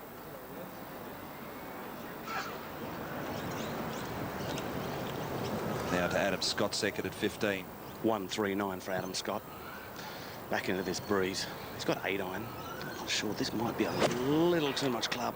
It's got to go on right at it. Is it hot? It looks hot to me. Oh, hold on. Hold on. Oh, that is unlucky. A collective sigh from the huge galleries going out in sympathy with Adam Scott. Who's it going to be? Just stay with us here on 7 and you'll find out. Appleby and Coles, at the moment, have a 1-shot lead over US Open champion Jeff Ogilvy and Queenslander John Senden. Very rapidly approaching crunch time here at the Royal Sydney Golf Club. That's where they're going to be coming up the last. It's a wonderful sight. The opening to the 72nd hole. Don't forget, coming up on the 18th, 19th and 20th of December, the 28th annual Jack Newton Celebrity Classic. And Brett, you've played in it a lot. It's a fun time, isn't it? And this time, heading to the Cypress Lakes Resort at Hunter Valley. Yeah, 27 years held up in Queensland, and first time down in New South Wales, the Colburn district in the Hunter Valley, Cypress Lakes. Taste the reds and play the greens, they say. Should be another fantastic event. And I'm sure that will be done. However, back to business. Adam Scott. You're making these chip shots look easy off bare lies. That was a terrific shot. Same place Appleby was just a while ago. John Senden, a long way from home. Yeah, this will test him, Sandy. Up a big ridge. Speedy.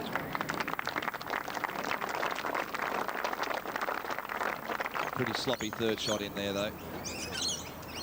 One long putt to another one. Up a ridge and then down over the other side. This will test Gavin Coles' touch.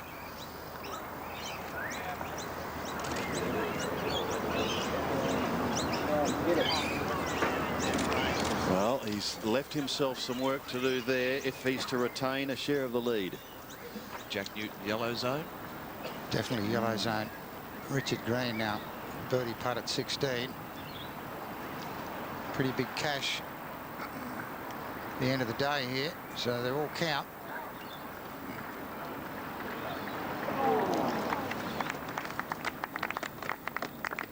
$1.5 million prize money up for grabs. There's $270,000 for first place, Jack. Huge putt. Gets it. Oh, That is some save. Nerves of steel from Gavin Coles. He's only a little fella, but I tell you, he's got a big ticker. He has. Well done, John Senden. I reckon he's got all of Bathurst on the edge of their seats too. Yeah, they'll Wishing him home. I'll be going mad at Bathurst Golf Club. Scott for par to remain at 5 under.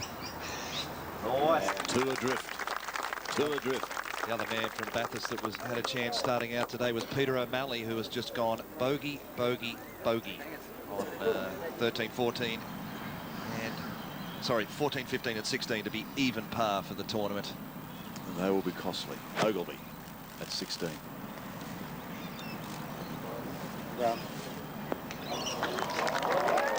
Great shot.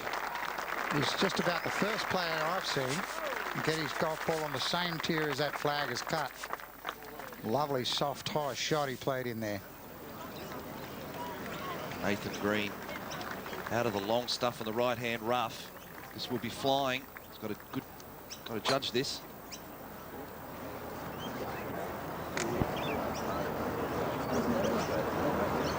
Come this way. Almost a good shot. In the trap, and we mentioned the hardest holes on the golf course today, average-wise, and this is the stretch of holes these guys have been playing: 11, 15, 18, and 17. Welcome home, Jack. 15, 17, 18. Yeah.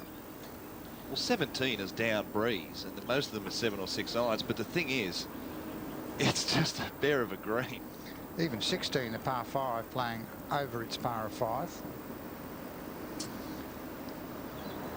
So this is going to go right down, I think, to the very last putt. You still on for a playoff, Sandy? I haven't got off that yet, my word. Rumford, second shot, 15.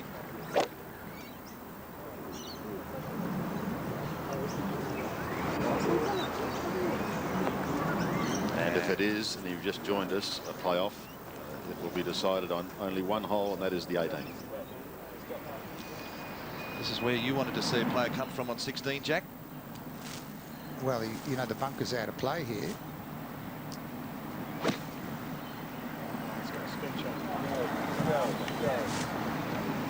Hasn't got it back there, though. And that is no bargain putt from there. The 17th, 202 metres of brutality, Jack. Yeah, the only saving grace, Sandy, is with this nor'easter blowing, the breeze coming over the player's left shoulders, and the pin today 30 on and 7 from the right. So they can start the ball out at the middle of this green and just try and ride it in on the breeze. But gee, that's a tough pin. There's 4 distinct sections of putting surface, or where they can put the flag, and that is in the very back section today. 3.27. Tough hole under any conditions. A little bit easier with this nor'easter. And John Senden on the tee. Looks like he's hung it a little bit to the right. Oh no, friendly bounce off the shoulder. What a shot from John Senden. Oh, what a beauty. I can feel it, Emirates shot of the day coming on. Here it is again. You can see he's just leaning left, and that normally means that the players hit it a little bit to the right, but it got a very friendly bounce off the shoulder of that slope. That is definitely an Emirates shot of the day. It might even win him the tournament. Yeah. Tell you what, it might, because it's a definite 2, and he's going to draw level now with Appleby and Coles at 7 under. If he posts 7 under, it will not lose. Can't see it losing, no. Nope. I thought 6 under. I'd be happy to be 6 under sitting in the clubhouse. But 7 under, I feel a lot better.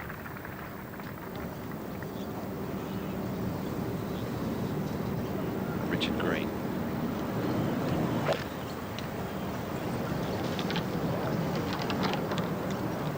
Hard act to follow, isn't it?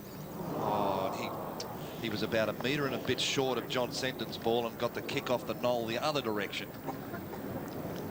Unlucky. What a couple of rounds John Senden's put together here. He's 67 yesterday, and he's got a kick-in birdie putt at 17 to go to 6 under today. Here's former dual Australian Open champion Peter Lonard finishing up. And he does even par for the day, even par for the championship. The final round, 72. Just hasn't happened for him this week, Peter. As we go back to 16 and this tough uphill putt for Stuart Appleby. Always difficult to judge the pace when you're coming up a tier like that.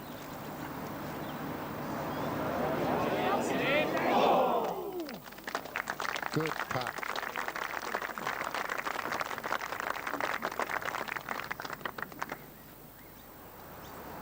Nathan Green in the sand at 15, playing his third. Hoping to get up and down. Oh, that's magic. And he'll certainly do that. He needed to get that one up and down too, to keep him in with a chance. He's still got a birdie 2 of the last 3 holes though. You're right, Jack. What a weekend for this guy. 67 makes that. Say pars the last. 67-66 at Royal Sydney on the weekend in an Australian Open. It's golfing your ball. Well, it hasn't been easy all week. I mean, when you see a field like this and 7 under leading the tournament, just bears testament to how good his golf has been over the weekend. Now, Jeff Ogilvy, this putt to join the lead. Well, it'll be interesting to see if he gets in a playoff. He's flying out to Hawaii tonight to play in the Grand Slam of Golf, which is the major championship winners. He'll be joining Tiger Woods and Phil Mickelson for that 36-hole championship. Like $1 million each or something in their back pockets just for turning up. Meantime, Rumford.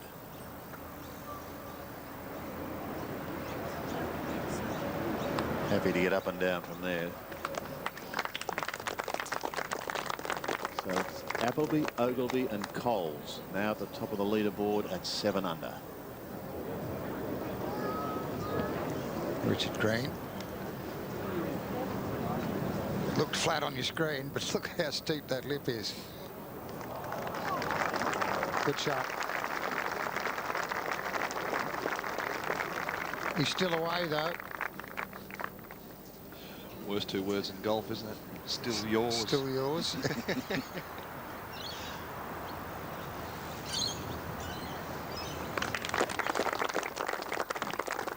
Yeah, good 2-putt from Rummy.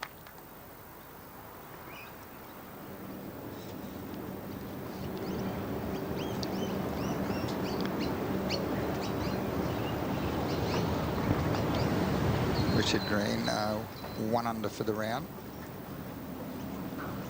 3 under for the tournament. This is to save par. Currently in 10th place. Well done. Excellent up and down.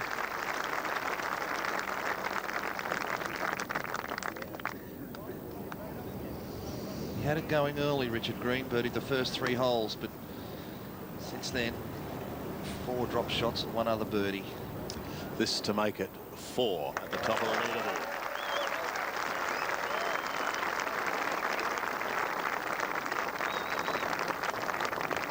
Batten down the hatches, baby. We're in for a great finish. I'm thinking you're right. You really cool might be right now, Sandy. Yeah, I think it might with 4 at this stage.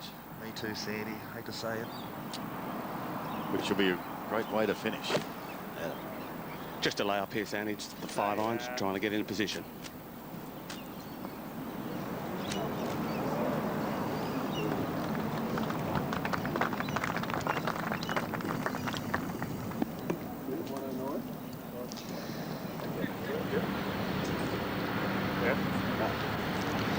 Well, Jeff Ogilvy coming off a birdie at 16. Just goes to show you with John Senden's 2-shot. Not totally lost cause of trying to get a birdie, and he can hit his irons nice and high.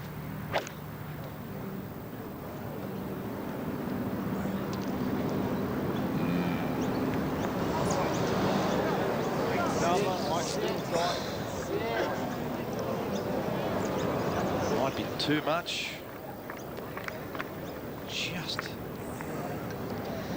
Just hung a little bit to the right, and wow, look at that putt. He's got to come across that ridge now. Devilish putt. To 18, and we haven't seen a lot of him today, but he just hasn't really done a lot. He's 1 under. Nick O'Hearn. It's a round of 71 and leaves him at 1 under for the week. Mr. Top 10, Sandy is actually at the moment 11th. He's always thereabouts. Now, Pat, you're watching one of our leaders, Stuart Appleby. 4 of them at 7 under. Well, I scurried up to the green to see John Senden putt out as well. I mean, what a shot that was. You've got to think that he's taken a shot from the field here at 17 with a shot like that. It's just edge of the seat stuff, isn't it?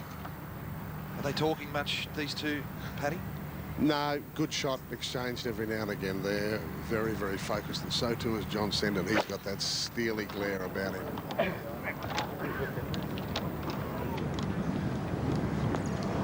There we go. Lost it in the background. It's trickled through the back.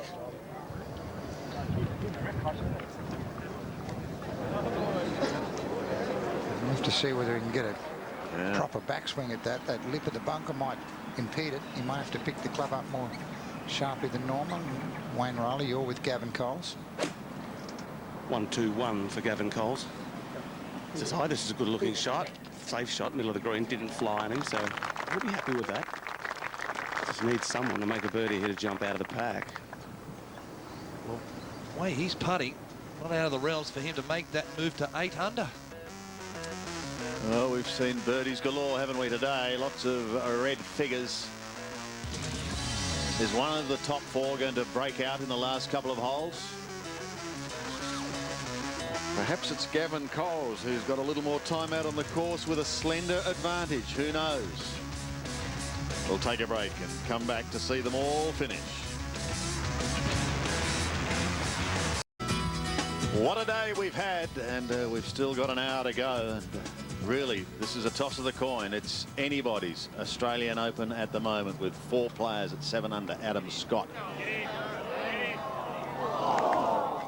is not one of those players. He's 2 shots adrift at 5 under. It was nearly a must-make for him, wasn't it? Yep. He is running out of holes, I'm afraid. Mind you, if anyone can finish birdie, it's him. Yeah. But you would have thought the par 5 16th may have provided half of the equation. Now forward 1 hole to the 17th, the 71st hole for the US Open champion Jeff Ogilvy. This will take some imagination. He's got a ridge halfway between he and the hole. He's got to pitch it pretty much just on that, feed it down to the flag. Oh, look out, look out! Beautiful shot. That's called holding your nerve and providing the execution. Tremendous shot. Gavin Coles at 16.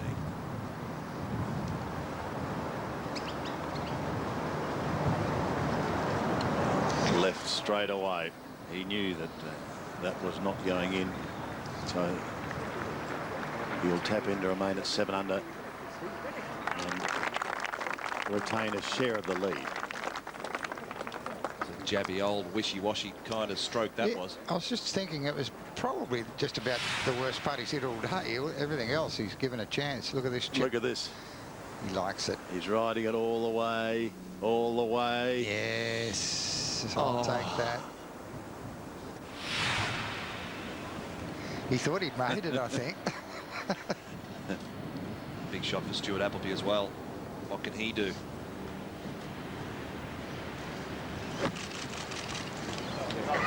Oh, how about that one? Oh, this is... Gee, that had some zizz on it. Ziz. First bounce. Watch this. Didn't look like it had any ziz on it at all, but how about those 2 shots? That's why they're 2 of the best golfers in the world. his reaction. I'm getting a bit kind of nervy myself here. People start to stand up behind.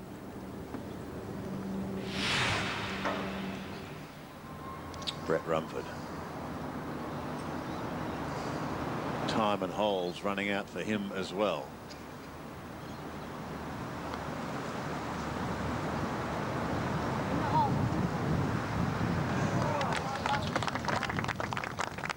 Well, a good performance from Brett Rumford, though. Ahead to 18, a two-time winner of the national title, once as an amateur, and the following year as a professional, Aaron Baddeley. Finishing off a round of 68 today for Aaron Baddeley, and he finishes 4 under for the day and 4 under for the championship. Good weekend, 137. Started off bad for him though today, didn't it? He birdied the first, no, bogeyed the first hole today, which set him back, but 7 birdies today. Talking of big shots, there's one right here. I think it kind of suits Sendo because he hits a little bit of left to right. Be good. He likes it. Oh.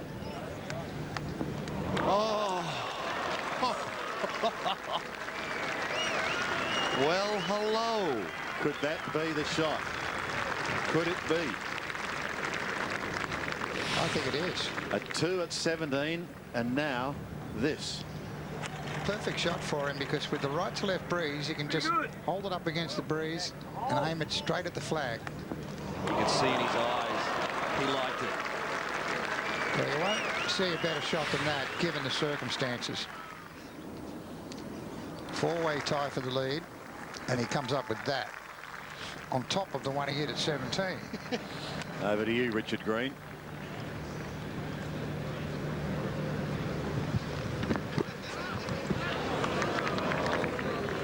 That's gone. That is gone. That'll go all the way off the green. Down into the valley. Shame.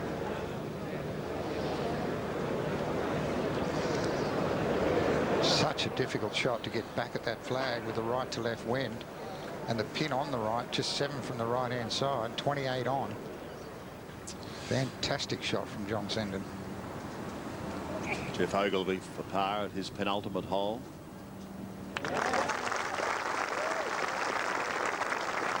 And the way that John Senden putts, Jack, you just about give him that 3.5 footer on the last. It's straight back up the hill. There's nothing to it. And here he comes. And playing with Richard, one of our joint leaders at the moment on this final round from Queensland, John Senden.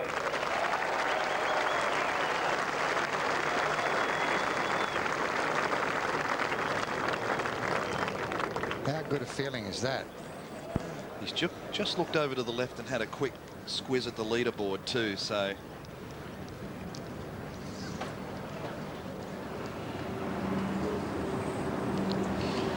Appleby for par, sorry Sandy.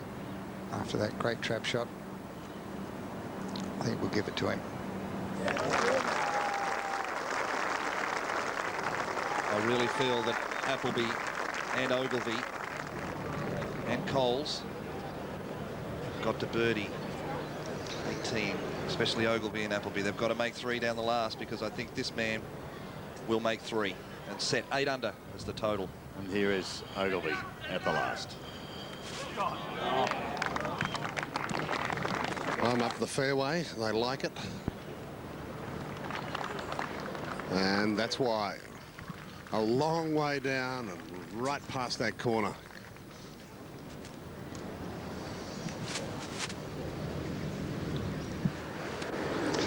Well, up at the green, we saw Richard Green's ball sucked back off the putting surface. Look at the rolls and contours from our low camera here.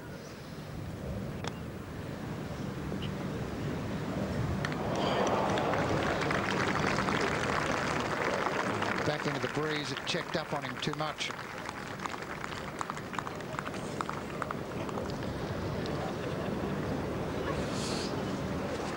Now, he hit it left off the tee here yesterday.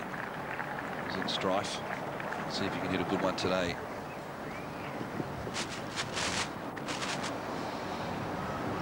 What's amazed me with these guys, their powers of recovery today have just been amazing. They scrambled through this back nine, and that's another good drive. They're both in good posse.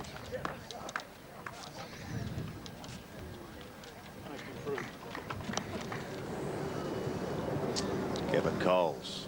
210, Sandy, to the 17th. Blowing straight down the breeze. Telltale time for these guys right now. Must make birdies.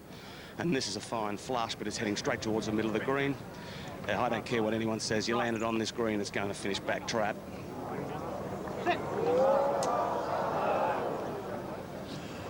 He's not the first one there. Almost identical to where Stuart Appleby put his ball. Yeah. Like he tried to hit a little cut shot and didn't cut it. Richard Green.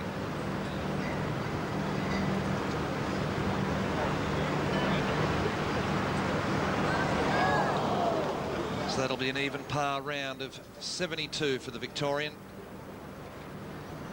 Disappointing after opening up with 3 straight birdies in the first 3 holes.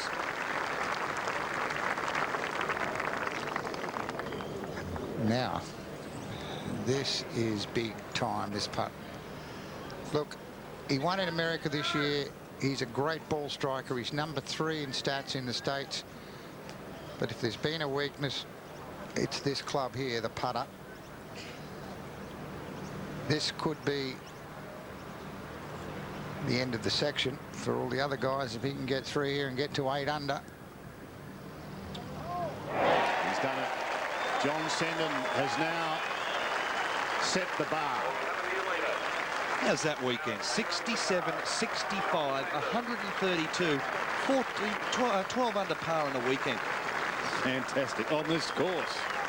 That's unreal. Now the waiting game. Brilliant stuff. Birdie last 2 holes. He's relieved, he's happy, he's fantastic. 32 home. And 65 today with a bogey. Birdie finish. Adam Scott on 17. Radar. 5 iron. Now this thing's all over it. This is right at it, straight down it. How's it for length? Will it stop? Will it check up? No, no, no. Caught the shoulder and skidded on him. Holeable chip shot. John Senden, 7 under for the day. A round of 65. And it could just be that the engraver is getting ready for the first time to put his name on the Stonehaven Cup. He's not there yet. He's got a little bit of time to wait for the others to come home. But he has set the bar. We'll take a break. Just one of the summer highlights on 7. Of course, the golfing caravan heads to Huntingdale next week for the MasterCard Masters. Now, Gavin Cole's second shot to 17.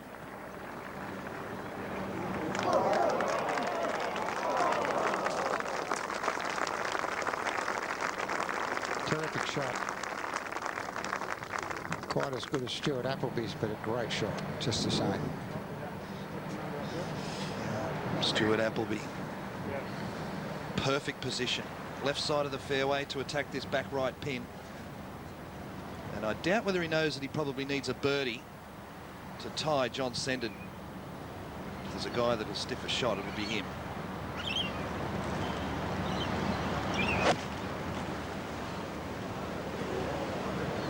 Gotcha.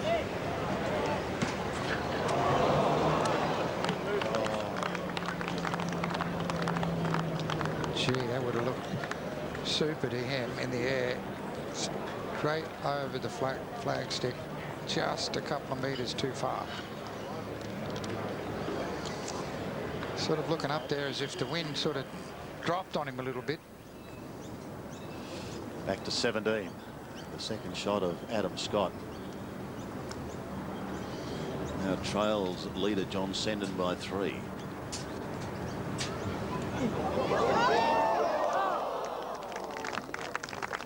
Jesus, how many shots have gone so close today to going in? It's an incredible day. A great final round around National Open. Now Ogilvy. Can he pull the right club?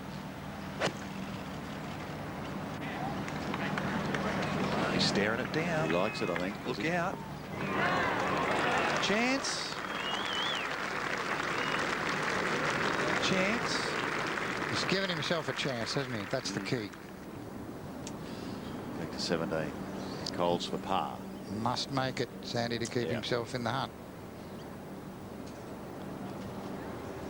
And hasn't. What a shame. Well, it is, because he's been such a little bulldog. For the entire week, he's been hanging on. He's been challenging. But now he finds him 2 shots adrift of leader John Senden. Now Adam Scott. This to remain 5 under.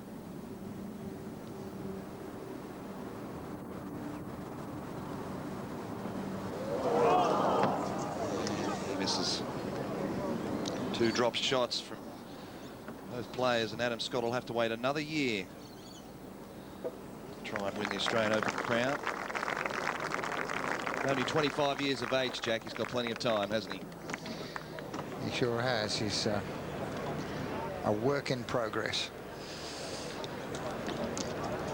Now, I've got to give this. I've got to give Stuart a huge rap this week. Patron of the Beyond Blue Foundation, Stuart Appleby and Stephen Bowditch putting their names to it. And Stephen and Stuart this week came out and said, I'll give $2,000 for every birdie that I make this week. On top of that, Schweppes put up $50,000 to start. Stuart has made 19 birdies this week, so that's another $38,000 to the Beyond Blue Foundation. And not only that, but Bridgestone Golf have also pitched in and said for every sale of a dozen golf balls throughout Australia, they will give a percentage of sales as well, which is terrific from that company. And out of the $2,000, $1,000 per birdie, Sandy, so that's $19,000 will go to his Junior Golf Foundation as well. So my hat goes off to him. And great to see Stephen Bowditch play well this week as well. Well, he's come from Kahuna, and he knows that the rural sector of the country has been suffering, and he's just putting his hand up to help. So yeah, there's we been say thank you. Plenty of suicide, depression out there with the drought. Well, the man from Kahuna needs to hold this. Come on.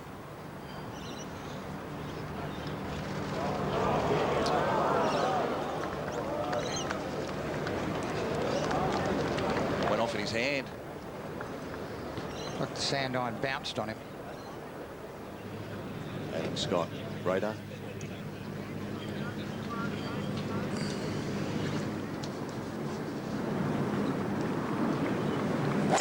Oh yeah, I love it. Fairway finder, straight down the middle of this 18th fairway. Sea of people out here, folks, let me tell you, there are thousands of them. Great to see Australian golf back up and running. Well, we've got the golfers. We need the corporate support in this country for both men's and women's golf. Well, the press has really got to get behind it. You know, they've dragged it down for 2 years, which has disappointed me no end. We have got some of the best talent in the world, and they continue to come back and play our tournament, all of these blokes, and support our great tournaments. So we need the press to get right behind it and build it back up to where it should be. Don't worry, weeks like this will help. Absolutely. Paul McNamee and his team at Golf Australia, Tony Hallam, they've done a great job this week. Here's the putt. This is the one for Jeff Ogilvy.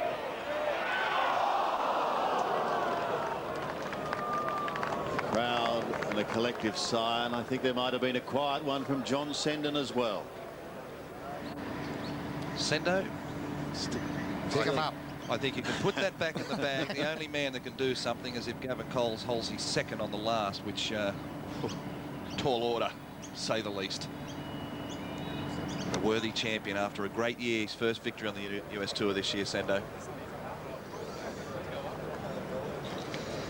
I think it was something like his first victory in America in something like 136 starts or something, which and the bunker shot he played on the last there was just awesome, down to tap in distance, which is the way you want to win. And one of the really terrific blokes on the tour. Yep. Said in actual fact, Jack, that he'd run, if he wasn't playing golf, he'd prefer to run sheep and cattle on his wife's family's property. I tell you, a guy that's turned 2 people around this year has been Ian Triggs. He's turned Kari Webb around. She's won 5 times this year and got John Senden on track. Stuart Appleby now to save par.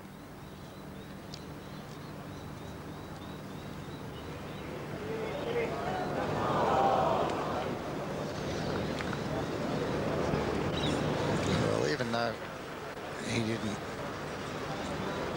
win, he wouldn't be happy with taking 5 at the last. Well done, though. He supports this Australasian tour magnificently. And a final round 68. He finishes at 6 under. Yeah, 32 back in 36. Not only that, but he's not only playing this week, he's going to play the PJ and the Masters, Stuart. So after a long year, he's going to play all the 3 big tournaments down home. So that shows you how much commitment these top players give to Australian golf.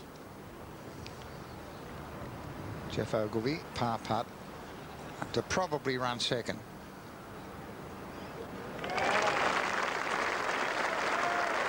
A round of 67 from the US Open champion.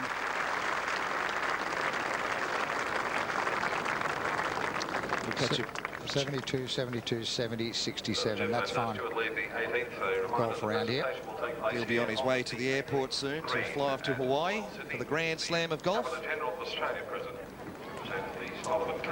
There's Johnny Senden still out there on the practice fairway, but I think you can come in, John. Rack him, Sendo.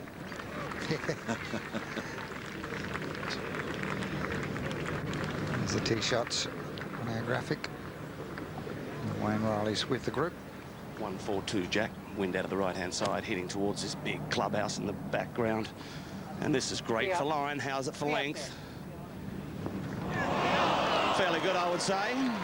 Grand what a clubhouse is that big. 6,000 members, you need one that size. You need a grandstander in there last night to about, what, 5 feet. Done it again today. Started at the right edge of the green. You can see the breeze just working it back towards the flag. Classy shot from a classy player. He'll look back to 3 holes today, Jack. The 2nd, the par 5. The 7th, the par 5. And 8, short par 4. He made bogeys on the 3 of the easiest holes on this golf course. And I take my hat off to this guy, Gavin Coles. He's played terrific golf this week. Go and hold. Go! Go! Go in! Oh. He wears his heart on his sleeve, doesn't he? You know exactly what he's thinking. But that's good. That's...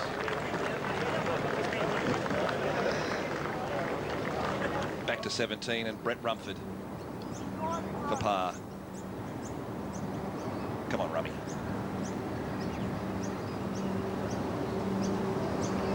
No. He's been there all day until he hit a stumbling block.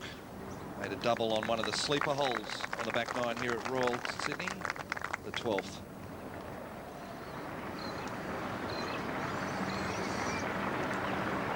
Nathan Green, par putt. Got it back to even par. Gets it. So there will be no playoff. That is official now. And we can join the new Australian Open champion with Pat Welsh. Paddy? You would have been loved to doing this interview in front of about 5,000 or 6,000 people over there. In fact, we're in front of a couple of hundred on the practice range, but I don't think it matters to you, does it? It's so important, this win. That's right. You know, I've had a great year in America this year, and it's just been a, you know, a fabulous time to win at home in Australia, and the National Open is just a feather in the cap. Now, the finish, and I spoke to your coach, he remembers last year vividly, so do we at Mornington Peninsula. You've birdied 17 and then produced that great birdie at 18, but the 17th was the one that nailed them all. It's almost picking up a shot on the field, wasn't it? It was, you know, the 17th was playing tough, and it was one of those holes, which key hole on the golf course. You know, you had to play that well to finish off your round, and, you know, I just felt like it was a, you know, stand up there and deliver it and, you know, feel relaxed and just hit right through it and went to a foot. So, you know, it was I was happy.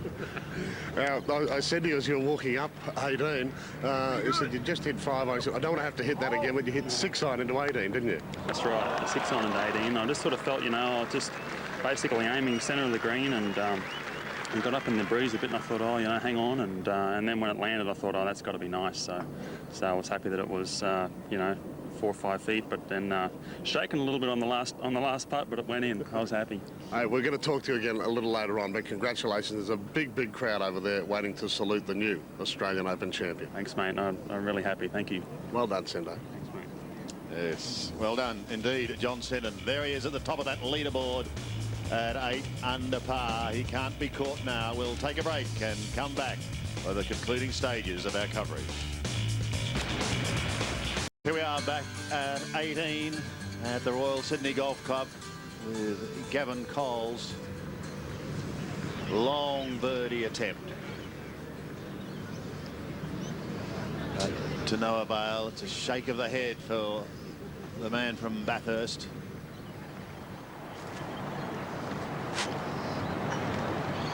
Boy from Newcastle, Nathan Green hitting his final tee shot. Been a tough week. Just hasn't put it together this weekend, has he, Jack? It's been a bit kind of scrappy from him, hasn't it? Yeah, well, I think everyone overlooked the fact that it was so windy the first day. When you get in the wind, if you've lost your rhythm, it's so hard to get it back. And I think that's what happened to Nathan a little bit. Gavin Cole's trying to finish out here.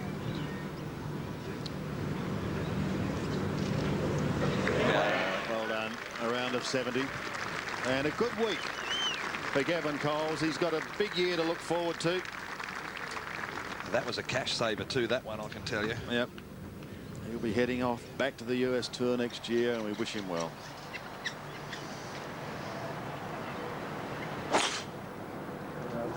That's it. It's probably around a $30,000 putt that Gavin Coles just holed. Well, first prize 270,000, second prize 153, third prize just over 101,000. He's a man that doesn't need too much more cash. Adam Scott. Well done. Finishes at 5 under par. A round of 70 today for Adam Scott.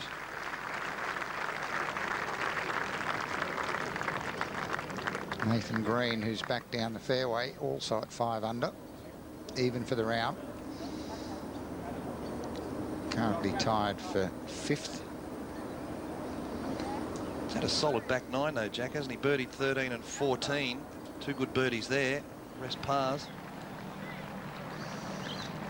Really hasn't gone away.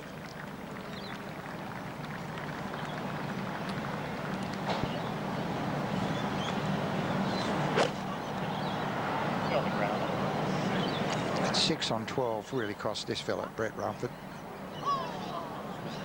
He's tugged that left in the back trap. Now Nathan Green, his second shot to the last.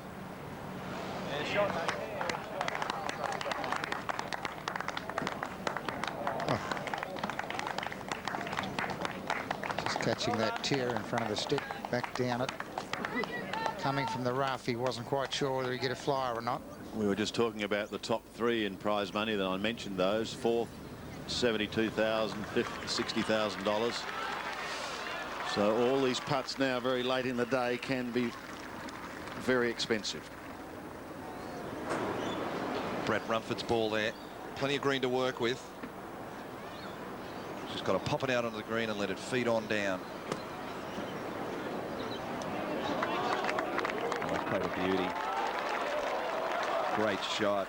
Gee, this 9 holes, we've seen some just amazing short game recovery shots from a whole gaggle of players. And that's why they're so good.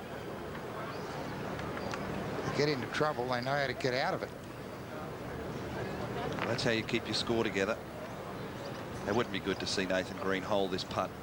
A big ask. It's a very, very tough putt. It goes up the big ridge and then down the other side. The man's got good touch. It's him. Bring the house down, Greenie. There's the tear from our low camera. It just shows you how intimidating it is. Trying to get the speed right, the difficult part of the equation.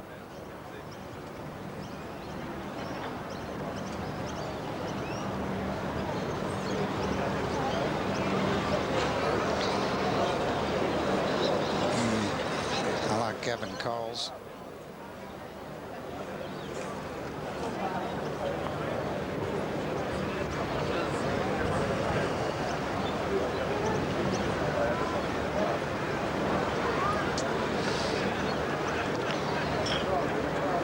I think Brett Rumford said, rather than move my coin, I'll get out of your road. And he does. Well played by the West Australian. The final round is 72, and he finishes 4 under. Tied for 7th with Stephen Bowditch. Leaves the stage set for the man that has led just about all the way till the 7th today, Nathan Green. Good learning experience for him, though. He'll be there or thereabouts. It's mentally draining leading all the way in a big championship like this. Don't worry about that. Got to get a quick plug in for the boys out at the Bull and Bush, patron of their golf club. Hello to you guys. Hopefully this is the final putt of the championship.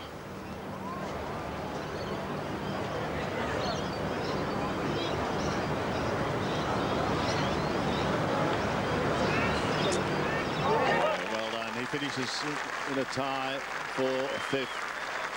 An even par round of 72, and he finishes at 5 under with Adam Scott. But the 2006 champion is John Senden, ahead of Jeff Ogilvy, Stuart Appleby and Gavin Coles, tying with Appleby. We'll take a break. Stay with us. We've got the presentation still to come and a wrap-up. Getting set for the presentation, and we'll be going down to Pat Welsh for that shortly. But Jack, we were just talking, gee, I think you've got to go back a long way. Just the standard of golf that we witnessed today, particularly this afternoon on that back 9 from the field, it was just a class act by all concerned. Yeah, it was, Sandy. I thought Australian golf came of age today, the modern age, that is, with a whole gaggle of players from various tours around the world to some of our guys who are in the top 10 in the world. And the thing that impressed me most was this golf course wasn't easy this week. John Senden to shoot 67, 65 on the weekend round here is just mind-blowing. And here he is. He's our Chrysler Player of the Day, and no wonder, because it's just an outstanding achievement. First up, the 3rd to 7.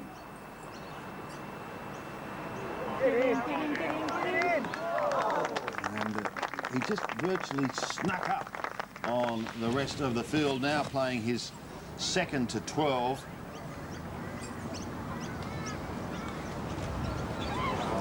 But really, we just have to wait until 17 and 18. That was a wonderful shot there. It wasn't a long shot, but it was all class. Now, let's get to 17, and here we are on the tee at this long par 3 of 202 metres.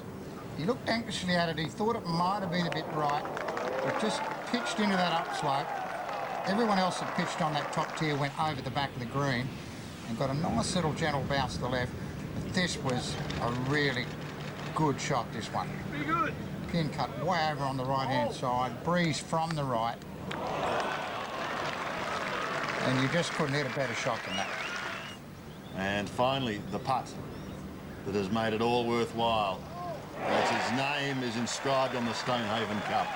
John Senden, 2006 champion and our Chrysler Player of the Day. So we'll have a look at the final scoreboard, and his name is at the very top. Then Jeff Ogilvy, Stuart Appleby, those two capping off a memorable year. Gavin Coles, Nathan Green and Adam Scott. A break, and we'll be back for the presentation. Well, it's no doubt a moment that John Senden has dreamed of, to be the MFS Australian Open champion. It's time now for the presentation, and here's our Master of Ceremonies, Pat Welsh. Ladies and gentlemen, we have witnessed one of the great days in Australian golf. I'm certain you will agree. And it's my pleasure now to welcome to the 18th green our 2006 MFS Australian Open champion, John Senden.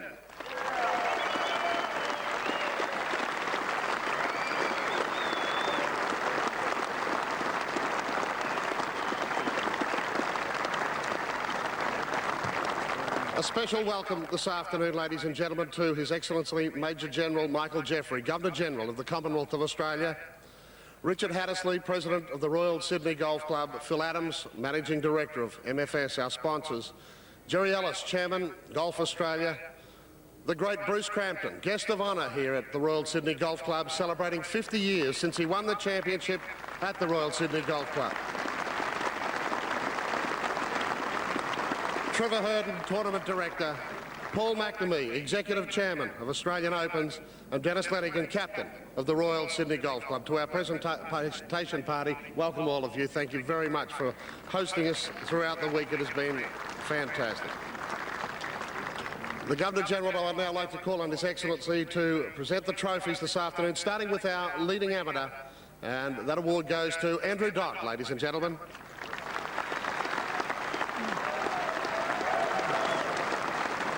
Andrew, congratulations. You've been an absolutely marvellous contribution. You've had a very successful career. Andrew, congratulations. In third place, ladies and gentlemen, at 6 under after a fantastic afternoon, I'm certain you'll agree, Stuart Appleby and Gavin Coles.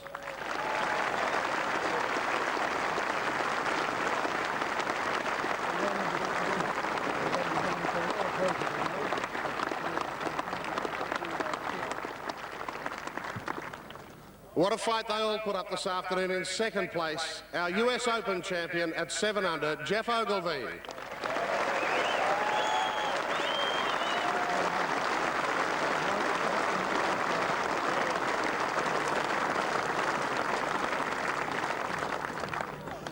And ladies and gentlemen, with a course record 65 to finish this afternoon, the MFS Australian Open champion for 2006 is John Senden.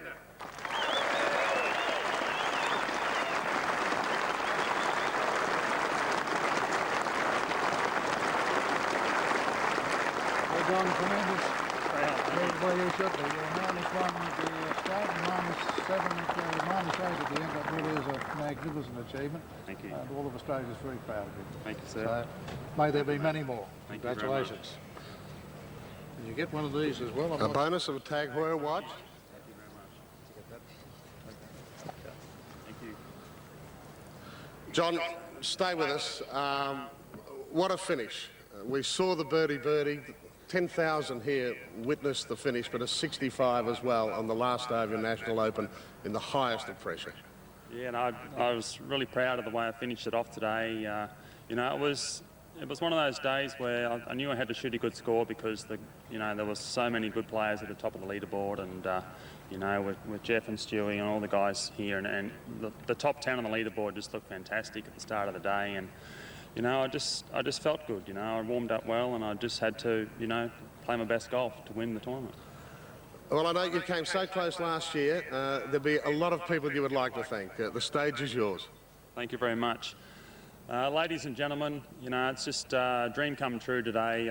I saw, you know, the quality of the field and the players that turned up here at Royal Sydney Golf Club. It was one of those tournaments where it was just going to be fantastic. It's Australian golf is back to where it's, you know, was when I first turned pro in early 90s, and you know, I'm just proud to be a part of all the action here this week, and it was just great fun, and you know, there's a lot of people I'd like to thank. It was, you know, first of all, the major sponsors this week, MFS. It's just you know, great to see such a, you know, nice relationship with Golf Australia and the PGA Tour to run such a, you know, fabulous event. And yeah, there's a few other people I'd like to thank. You know, in regards to Golf Australia, there's Paul McNamee, who's worked so tirelessly hard to, you know, to try and get this tournament up and running, and done a fabulous job. Thank you very much. And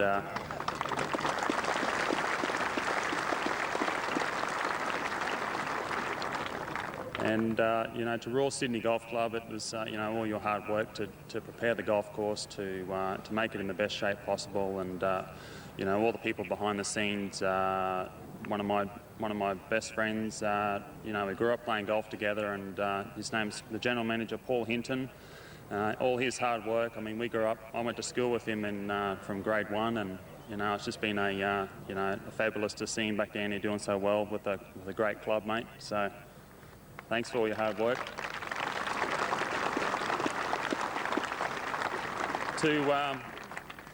To Golf Australia and the PGA Tour, I know they've been working very hard to try and get, a great tournament together, and I think golf in Australia is going to just rise to another level. It's just great, and thanks for all your hard work. I'd just like to also say, I know that up in Brisbane there's mum and dad and my whole family watching, and I'm sure that they're having a Crown Lager at 6 p.m. this time rather than 6 a.m. last time I won the tournament this year. So hopefully, they're watching. I'm proud, and I know they're watching, and also my wife Jackie and family. They're doing it tough out there on the bush. They're west of Burke, and you think it's dry in Sydney. It's like, your dams are down at 38%, and they've got no water out there at all. So they're watching. I'm proud to, and I know that I love them very much, and it's great. So, and a few other guys. My coach Ian Triggs, he's been there since day one, and that's just fabulous for him to stand there and watch me play golf here this week and forever. But it's all such a, I'm proud of what everyone's done, and it's just it was a surprise in the end, because I thought getting in the clubhouse today at 7 under par, I thought I was a chance, but Jeff and Stewie were knocking on the door. Colsey was right there, and it was just a fabulous event. And but anyway, thanks for all guys coming out here today. I thank all my sponsors, and I appreciate everyone, all the fans. Thank you. Yes, well done. Quite an emotional victor, but a true champion, John Senden. We'll take a break and come back to say goodbye. John Senden, our champion, 14 under over the last 30 holes. An outstanding achievement. As we come to the end, Jack, leave us with a couple of names, because I think, as you said just a few moments ago, golf in this country is perhaps entering a new era. Yeah, Brett Rumford, I thought, was a good effort. First chance he had at winning the Australian Open. Nathan Green and, of course, Gavin Coles, two battlers who put themselves right in the hunt. Tough to do, lead all the way, Nathan Green. We expected the Ogilvies and the Applebys to be there. John Senden, one of the best ball strikers in the game, he ended up taking it out. Congratulations to John, one of the best blokes on the tour. Yes, and guys like Jared Lyle, it's a continuing learning curve for them. We're going to pack up now and we'll head down to Huntingdale, where, as we all know, Jack, once again, the tradition will continue. We'll see you then.